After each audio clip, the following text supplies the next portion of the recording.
Hello, welcome back to Brains YouTube channel. ഈ ഡിസംബറിൽ നടക്കാനിരിക്കുന്ന കേട്ടറ്റ് പരീക്ഷയുടെ കാറ്റഗറി 3 ഫിസിക്കൽ സയൻസിൻ്റെ ക്ലാസ്സുകളാണ് ഈ ചാനലിലൂടെ നമ്മൾ നൽകിക്കൊണ്ടിരിക്കുന്നത്. ചാനൽ ഇതുവരെ സബ്സ്ക്രൈബ് ചെയ്യാത്തവരാണെങ്കിൽ ചാനൽ സബ്സ്ക്രൈബ് ചെയ്യുക, വീഡിയോ ഫുള്ളായിട്ട് കാണാൻ ശ്രമിക്കുക. കണ്ടിഷ്ടപ്പെടുകയാണെങ്കിൽ തീർച്ചയായും നിങ്ങൾ ലൈക്ക് ചെയ്യുക, ഷെയർ ചെയ്യുക, സപ്പോർട്ട് ചെയ്യുക. സോ നമ്മുടെ ഇന്നത്തെ ടോപ്പിക് എന്ന് പറയുന്നത് ഫിസിക്സിലുള്ള ഗ്രാവിറ്റേഷൻ എന്ന് പറയുന്നൊരു ചാപ്റ്ററാണ്.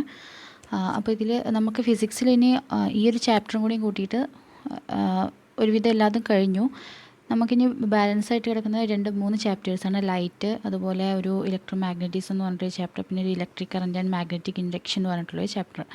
അങ്ങനെയാണ് ഇനി ഫിസിക്സിൽ കംപ്ലീറ്റ് ചെയ്യാനുള്ളത്. കെമിസ്ട്രിയിൽ ഇതുപോലെ ഒരു 2-3 ചാപ്റ്റേഴ്സും കൂടിയാണ് കംപ്ലീറ്റ് ചെയ്യാനുള്ളത്. സോ നമുക്ക് ഇന്നത്തെ ക്ലാസ്സിലേക്ക് പോവാം.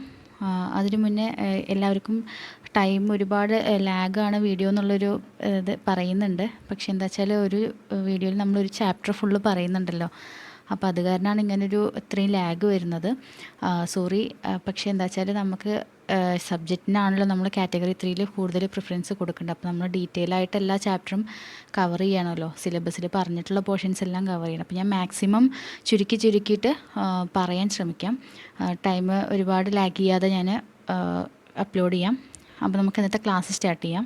നമ്മൾ ഈ ഗ്രാവിറ്റേഷൻ എന്ന് പറയുന്ന ചാപ്റ്ററിന് മുന്നേ മോഷൻ എന്ന് പറയുന്ന ചാപ്റ്ററിൽ നമ്മൾ ന്യൂട്ടൺ തേർഡിലോ പഠിച്ചിട്ടുണ്ടായിരുന്നു അല്ലേ? അതെന്താണെന്ന് നമുക്കറിയണം. എന്നാലാണ് ഈ ഒരു ചാപ്റ്റർ നമുക്ക് പറയാൻ സാധിക്കുള്ളൂ. എന്താണ് ആ ലോ പറയുന്നത്? For every action there is N equal and opposite reaction അല്ലേ? അവിടെ എക്സാമ്പിളായിട്ട് നമ്മൾ ഫ്ലോറിലൂടെ ചവിട്ടി നടക്കുന്ന കാര്യങ്ങളൊക്കെ പറഞ്ഞിരുന്നു അല്ലേ? അപ്പോൾ ഫ്ലോറിലൂടെ നമുക്ക് നടക്കുമ്പോൾ ശരിക്കും നമ്മുടെ ഭാരം വെച്ചിട്ട് നമ്മൾ എന്ത് ചെയ്യണം? ഫ്ലോറ് തകർന്ന് താഴേക്ക് പോകണം അല്ലേ? അങ്ങനെയായിരിക്കണം ശരിക്കും വേണ്ടത്. ബട്ട് നമ്മൾ കൊടുക്കുന്ന അതേ ബലത്തിൽ, നമ്മൾ കൊടുക്കുന്ന അതേ ഫോഴ്സിൽ എന്ത് ചെയ്യുന്നു? ഭൂമി തിരിച്ചും ഒരു ഫോഴ്സ് അല്ലെങ്കിൽ ബലം പ്രയോഗിക്കുന്നു. അതുകൊണ്ടാണ് നമുക്ക് ഈസി ആയിട്ട് ഫ്ലോറിലൂടെ നടക്കാൻ സഹായിക്കുന്നത് അല്ലേ, സാധിക്കുന്നതൊക്കെ. അപ്പോൾ എന്താണ് അവിടെ സംഭവിക്കുന്നത്? നമ്മൾ കൊടുക്കുന്ന ആ ഒരു അതേ ബലത്തിൽ തന്നെ ഭൂമി തിരിച്ചും ഒരു ഫോഴ്സ് പ്രയോഗിക്കുന്നു പറയുമ്പോൾ ഒരു ഓപ്പോസിങ് ഫോഴ്സ് ഉണ്ട് അവിടെ അല്ലേ? രണ്ട് ഫോഴ്സും ഈക്വലായി പോവുകയാണ് ചെയ്യുന്നത്.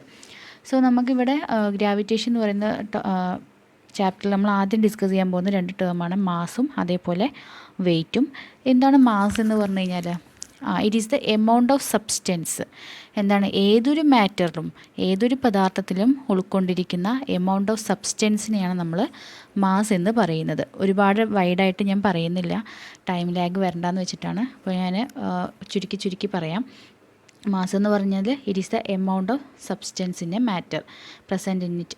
അതായത് ഒരു മാറ്ററിൽ, ഒരു പദാർത്ഥത്തിൽ ഏതൊരു പദാർത്ഥം എടുത്താലും അതിൽ ഉൾക്കൊണ്ടിരിക്കുന്ന എമൗണ്ട് ഓഫ് സബ്സ്റ്റൻസിനാണ് നമ്മൾ മാസ് എന്ന് പറയുന്നത്. പിന്നെ വെയിറ്റ് എന്ന് പറഞ്ഞു കഴിഞ്ഞാൽ എന്താണ്? Depends on the effect of gravity. അതായത് ഇപ്പോൾ മാസ് നമ്മൾ എടുത്തു, ഏതൊരു വസ്തുവിനെയും ഭൂമിയുടെ കേന്ദ്രത്തിലേക്ക് നമ്മൾ അട്രാക്റ്റ് ചെയ്യുന്നുണ്ട് അല്ലേ? ഭൂമി അതിൻ്റെ കേന്ദ്രത്തിലേക്ക് ഏതൊരു വസ്തുവിനെയും അട്രാക്റ്റ് ചെയ്യുന്നുണ്ടോ എന്ന് നമുക്കറിയാം. ഒരു അട്രാക്റ്റീവ് ഫോഴ്സ് ഉണ്ട് അവിടെ അല്ലേ? അപ്പോൾ നമ്മളിലുള്ള എമൗണ്ട്, അതായത് ഇപ്പോൾ നമ്മുടെ വെയിറ്റ് എടുത്തു കഴിഞ്ഞാൽ, അതായത് അതിലുള്ള ആ ഒരു എമൗണ്ട് ഓഫ് സബ്സ്റ്റൻസും അതിൻ്റെ കൂടെ എന്താണ്, നമ്മൾ ഗ്രാവിറ്റേഷണൽ ഫോഴ്സും കൂടി കൂട്ടി പറയുന്നതാണ് വെയിറ്റ് എന്ന് പറയുന്നത്.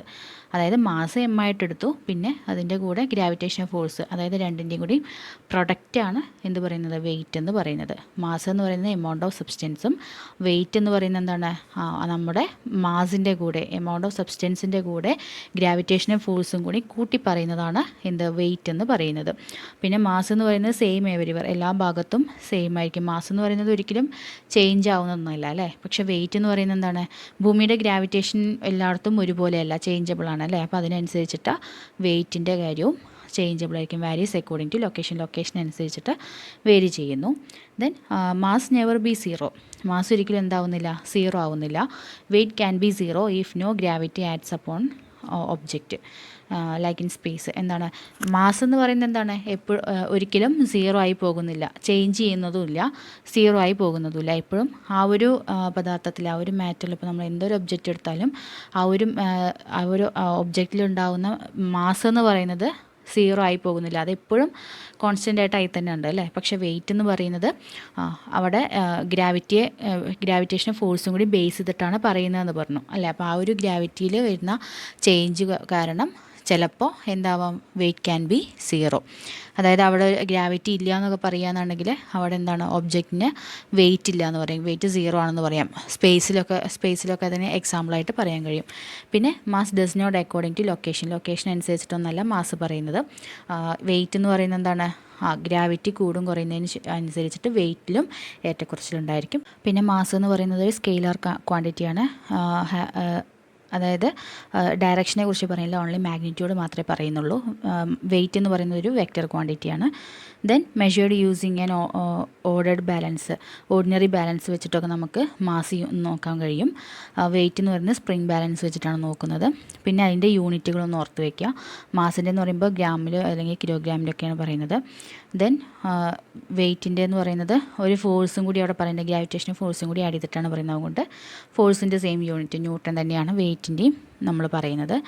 ദെൻ ഇത്ര നേരം നമ്മൾ പറഞ്ഞു ഗ്രാവിറ്റേഷണൽ ഫോഴ്സ് എന്നൊക്കെ പറഞ്ഞു അല്ലേ. അപ്പോൾ എന്താണ് ഗ്രാവിറ്റേഷൻ അല്ലെങ്കിൽ ഗ്രാവിറ്റി എന്നുള്ളത് കൊണ്ട് ഉദ്ദേശിക്കുന്നത്? It is the force that exist among all material objects in the universe. എന്താ പറയുന്നത്, ഈ ഒരു യൂണിവേഴ്സിലുള്ള ഏതൊരു ഒബ്ജക്റ്റിലും എന്താണ്, ഭൂമി പ്രയോഗിക്കുന്ന ഒരു അട്രാക്റ്റീവ് ഫോഴ്സിനാണ് നമ്മൾ എന്താ പറയുന്നത്, ഗ്രാവിറ്റേഷണൽ ഫോഴ്സ് അല്ലെങ്കിൽ ഗ്രാവിറ്റി എന്നതൊക്കെ പറയുന്നത്. ഏതൊരു ഒബ്ജക്റ്റിലും ഭൂമി പ്രയോഗിക്കുന്ന ഒരു അട്രാക്റ്റീവ് ഫോഴ്സ്, അതാണ് ഗ്രാവിറ്റി അല്ലെങ്കിൽ ഗ്രാവിറ്റേഷണൽ ഫോഴ്സ് എന്ന് പറയുന്നത്. ഓക്കെ, ക്ലിയർ ആയിട്ടുണ്ടാവുമെന്ന് വിചാരിക്കുന്നു. ദെൻ ഇനി നമ്മൾ പറയുന്നത് ഒരു ലോ ആണ്, universal law of gravitation. Important ആണ് കേട്ടോ. അതിലുള്ള ഇക്വേഷൻസൊക്കെ നമുക്ക് ഇമ്പോർട്ടൻ്റ് ആണ്, ഓർത്ത് വയ്ക്കേണ്ടതാണ്. എന്താണ് യൂണിവേഴ്സൽ ലോ ഓഫ് ഗ്രാവിറ്റേഷൻ പറയുന്നത്? ഐസക് ന്യൂട്ടനാണ് ഈ ഒരു ലോ ഓഫ് ഗ്രാവിറ്റേഷൻ പറഞ്ഞത്.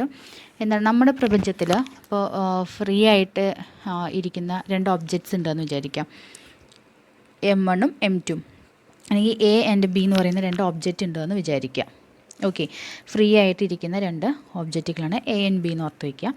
അപ്പോൾ അതിൽ നമുക്ക് ഒബ്ജക്റ്റിൻ്റെ മാസ് നമുക്ക് Aയുടെ മാസ് M1 എന്നും Bയുടെ മാസ് നമുക്ക് M2 ആയിട്ട് എടുക്കാം. ഓക്കെ, അവർ തമ്മിലുള്ള ഡിസ്റ്റൻസ് എന്ന് പറയുന്നത് നമുക്ക് R ആയിട്ട് എടുക്കാം, സ്മോൾ ലെറ്റർ R. അപ്പോൾ രണ്ട് ഒബ്ജക്റ്റ് ഉണ്ട് പ്രപഞ്ചത്തിൽ ഇരിക്കുന്ന രണ്ട് ഒബ്ജക്റ്റ്, ഫ്രീ ആയിട്ടിരിക്കുന്ന രണ്ട് ഒബ്ജക്റ്റ്, അവയുടെ മാസ് എന്ന് പറയുന്നത് M1ഉം M2 ആയിട്ട് എടുത്തു. ദെൻ അവർ തമ്മിലുള്ള ആ ഒരു ഡിസ്റ്റൻസ് എന്ന് പറയുന്നത് എന്താണ്, സ്മോൾ ലെറ്റർ R ആയിട്ടും എടുത്തു. പ്രപഞ്ചത്തിലെ എല്ലാ ഒബ്ജക്ട്സും പരസ്പരം എന്തുണ്ട്, അട്രാക്റ്റ് ചെയ്യുന്നുണ്ട് അല്ലേ. കോമൺ ആയിട്ട് പറഞ്ഞു കഴിഞ്ഞാൽ എന്താണ്, അവയെ ഭൂമി അട്രാക്റ്റ് ചെയ്യുന്നുണ്ട്, എല്ലാം ഭൂമി അട്രാക്റ്റ് ചെയ്യുന്നുണ്ട് അല്ലേ. അതൊരു ഫോഴ്സ് വഴിയാണ് ആ ഒരു അട്രാക്ഷൻ എന്ന് പറയുന്നത്. അപ്പോൾ ഈ ഒരു ഫോഴ്സ് എന്ന് പറയുന്നത്, ഇനി യൂണിവേഴ്സൽ ഓഫ് ഗ്രാവിറ്റേഷൻ എന്താണെന്നാണ് പറയുന്നത്.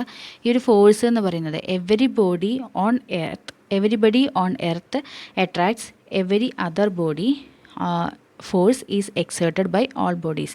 എന്താ പറയുന്നത്, ഏതൊരു ബോഡിയും എന്താണ് തമ്മിൽ അട്രാക്റ്റ് ചെയ്യുന്നുണ്ട്. അതെന്താണ്, ഒരു ഫോഴ്സ് എക്സേർട്ട് ചെയ്യുകയാണ് ചെയ്യുന്നത്, അവിടെ ഒരു ഫോഴ്സ് എക്സേർട്ട് ചെയ്യുകയാണ് ചെയ്യുന്നത്, ഭൂമിയുടെ ഒരു അട്രാക്ഷൻ മൂലമാണെന്ന് പറഞ്ഞു അല്ലേ. അപ്പോൾ ആ ഫോഴ്സ് എന്ന് പറയുന്നത് എന്താണ്, ഇപ്പം നമ്മൾ M1 M2 എന്ന് പറഞ്ഞിട്ട് രണ്ട് ബോഡി എടുത്തിട്ടുണ്ടായിരുന്നു എന്ന് പറഞ്ഞു, R എന്ന് പറയുന്ന ഒരു ഡിസ്റ്റൻസ് ആണെന്നും പറഞ്ഞു അല്ലേ.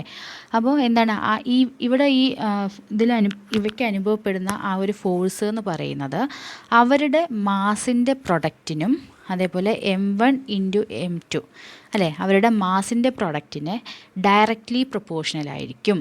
ദാറ്റ് ഈസ് നമുക്ക് എങ്ങനെ എഴുതാൻ പറ്റും, F is directly proportional to M1 and M2, M1 into N2 അല്ലേ. Then and also inversely proportional to the square of distance between them, that is F is inversely proportional to R square. ഇതാണ് universal law of gravitation പറയുന്നത്.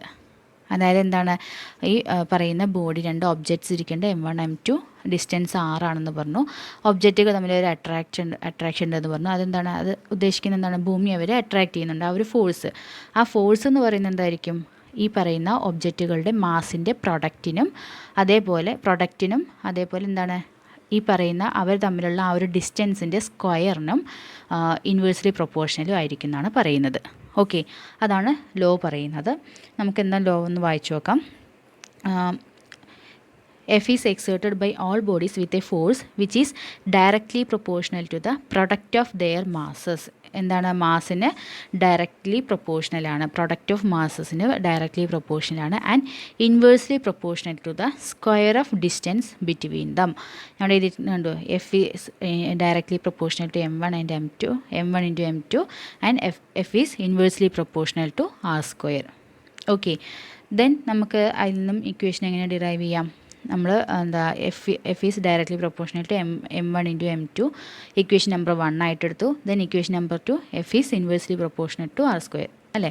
അതിനെ നമ്മൾ ഒന്ന് rearrange ചെയ്ത് കഴിഞ്ഞാൽ എങ്ങനെ എഴുതാൻ പറ്റും? F is proportional to M1 M2 divided by R square എന്ന് എഴുതാം. ഈ പ്രൊപ്പോർഷണാലിറ്റി മാറ്റാൻ വേണ്ടിയിട്ട് നമ്മളൊരു കോൺസ്റ്റൻറ്റിനെ ആഡ് ചെയ്തു, അതാണ് ജി എന്ന് പറയുന്നത്. ക്യാപിറ്റൽ ലെറ്റർ ജി എന്ന് പറയുന്നത് അതിനെ നമ്മൾ ഗ്രാവിറ്റേഷണൽ കോൺസ്റ്റൻറ്റ് എന്നാണ് പറയുന്നത്. സോ നമുക്ക് ഇക്വേഷൻ എങ്ങനെ കിട്ടി? F is equal to G M1 M2 divided by R square എന്ന് കിട്ടി. വേർ എഫ് എന്ന് പറയുന്നത് ഗ്രാവിറ്റേഷണൽ ഫോഴ്സാണ്, M1 എന്ന് പറയുന്നത് ഒന്നാമത്തെ ഒബ്ജക്റ്റിൻ്റെ മാസ്, M2 എന്ന് പറയുന്നത് രണ്ടാമത്തെ ഒബ്ജക്റ്റിൻ്റെ മാസ്, R എന്ന് പറയുന്നത് അവർ തമ്മിലുള്ള ഡിസ്റ്റൻസ്, ജി എന്ന് പറയുന്നത് ഗ്രാവിറ്റേഷണൽ കോൺസ്റ്റൻ്റ് ആണ്. ക്യാപിറ്റൽ ജി ആണ് പറയുന്നത്, പ്രത്യേകം ശ്രദ്ധിക്കുക. ഇനി നമുക്ക് സ്മോൾ ലെറ്റർ ജി കൂടിയും പഠിക്കാനുണ്ട്. അപ്പോൾ ക്യാപിറ്റൽ ജി എന്ന് പറയുന്നതാണ് ഗ്രാവിറ്റേഷണൽ കോൺസ്റ്റൻ്റ് ആണ്. അതിൻ്റെ വാല്യൂ എന്ന് പറയുന്നത് ഓർത്ത് വയ്ക്കുക, 6.673 into 10⁻⁻11 newton metre square per kg². Okay, അതാണ് ജിയുടെ വാല്യൂ എന്ന് പറയുന്നത്. അപ്പോൾ universal law of gravitation clear ആയിട്ടുണ്ടാവുമെന്ന് വിചാരിക്കുന്നു. Then next one, acceleration due to gravity. അത് സ്മോൾ ലെറ്റർ ജി എന്നാണ് നമ്മൾ ഡിനോട്ട് ചെയ്യുന്നത്. അപ്പോൾ ഓർത്ത് വയ്ക്കുക, ക്യാപിറ്റൽ ലെറ്റർ ജി എന്താണ്, സ്മോൾ ലെറ്റർ ജി എന്താണെന്ന് മാറിപ്പോകരുത് കേട്ടോ. എന്താണ് ആക്സിലറേഷൻ ഡ്യൂ ടു ഗ്രാവിറ്റി എന്ന് പറഞ്ഞു കഴിഞ്ഞാൽ? എന്താണ് ആക്സിലറേഷൻ എന്ന് പറഞ്ഞു കഴിഞ്ഞാൽ? It is the rate of change of velocity അല്ലേ. Velocity divide by time. ഇത്ര ടൈം കൊണ്ട് എത്ര വെലോസിറ്റിയിൽ ഒബ്ജക്റ്റ് മൂവ് ചെയ്തു, അതാണ് ഈ പറയുന്ന ആക്സിലറേഷൻ എന്ന് പറയുന്നത്. Rate of change of velocity പറയുന്നത്, വെലോസിറ്റിയുടെ റേറ്റ് ആണ് പറയുന്നത്, ടൈം റിലേറ്റ് ചെയ്തിട്ടാണ് പറയുന്നത് അല്ലേ. അപ്പോൾ ഈ ഗ്രാവിറ്റിയുടെ ബേസിസിൽ മാത്രം ഒബ്ജക്റ്റിന് ആക്സിലറേഷൻ സംഭവിക്കുന്നതിനെയാണ് നമ്മൾ ആക്സിലറേഷൻ ഡ്യൂ ടു ഗ്രാവിറ്റി എന്ന് പറയുന്നത്. Okay, the acceleration of objects acted on by gravity only, not air resistance. എന്താ പറയുന്നത്? ഇപ്പോൾ നമ്മൾ ഭൂമിയുടെ ഗ്രാവിറ്റി മൂലമുള്ള ആക്സിലറേഷനാണ് ഈ പറയുന്ന ആക്സിലറേഷൻ ഡ്യൂ ടു ഗ്രാവിറ്റി. അപ്പോൾ നമ്മൾ എക്സാമ്പിളായിട്ട് നമ്മളിപ്പോൾ ചെറിയ ക്ലാസ്സുകളിലൊക്കെ പഠിച്ചിട്ടുണ്ടായിരിക്കും. നമ്മളിപ്പം ഈ പറയുന്ന ഒരു കോയിനും ഒരു തൂവലും എടുത്തു എന്ന് വിചാരിക്കുക.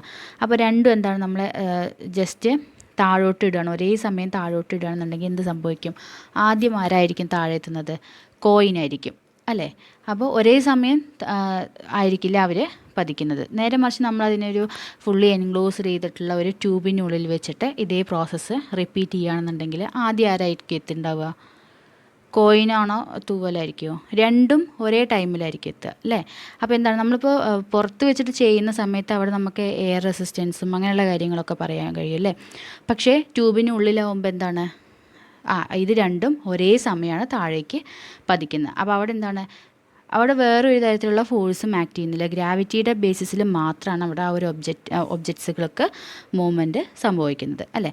അപ്പോൾ ഇത്തരത്തിൽ എന്താ പറയുന്നത്, ഗ്രാവിറ്റിയുടെ ബേസിസിൽ മാത്രം അവിടെ നോ എയർ റെസിസ്റ്റൻസിൻ്റെ കാര്യം ഒന്നും പറയുന്നില്ല.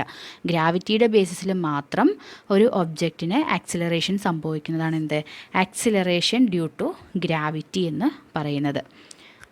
ഇപ്പോൾ നമുക്ക് എക്സാമ്പിളായിട്ട് ഈ ഫ്രീ ഫോളൊക്കെ, നിർബാധ പതനമൊക്കെ എന്താണ് ഈ പറയുന്ന ആക്സിലറേഷൻ ഡ്യൂ ടു ഗ്രാവിറ്റി എന്നുള്ളത് അത് വെച്ചിട്ടാണ് പറയുന്നത്. The acceleration of objects acted on by gravity only. അത് ഇമ്പോർട്ടൻ്റ് ആയിട്ടുള്ള പോയിൻ്റാണ്. ഗ്രാവിറ്റിയുടെ ബേസിസിൽ മാത്രം ആക്സിലറേഷൻ സംഭവിക്കുന്നതാണ് ആക്സിലറേഷൻ ഡ്യൂ ടു ഗ്രാവിറ്റി.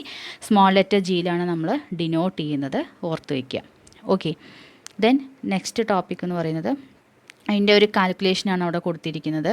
അപ്പം നമ്മൾ ഈ പറയുന്ന ആക്സിലറേഷൻ ഡ്യൂ ടു ഗ്രാവിറ്റിക്ക് അതായത് അതിൻ്റെ വാല്യൂ, ജിയുടെ വാല്യൂ കണക്കാക്കുന്നതാണ്. ജസ്റ്റ് എഴുതിയെന്ന് മാത്രമേ ഉള്ളൂ, ജസ്റ്റ് ഒന്ന് ഓർത്ത് വെച്ചാൽ മതി. എന്താണ് ഇക്വേഷൻ എന്ന് ഓർത്ത് വെച്ചാൽ മതി. ഇപ്പം നമ്മൾ ഈ പറയുന്ന ഇവിടെ ഒരു ഫിഗർ കൊടുത്തിട്ടുണ്ട്.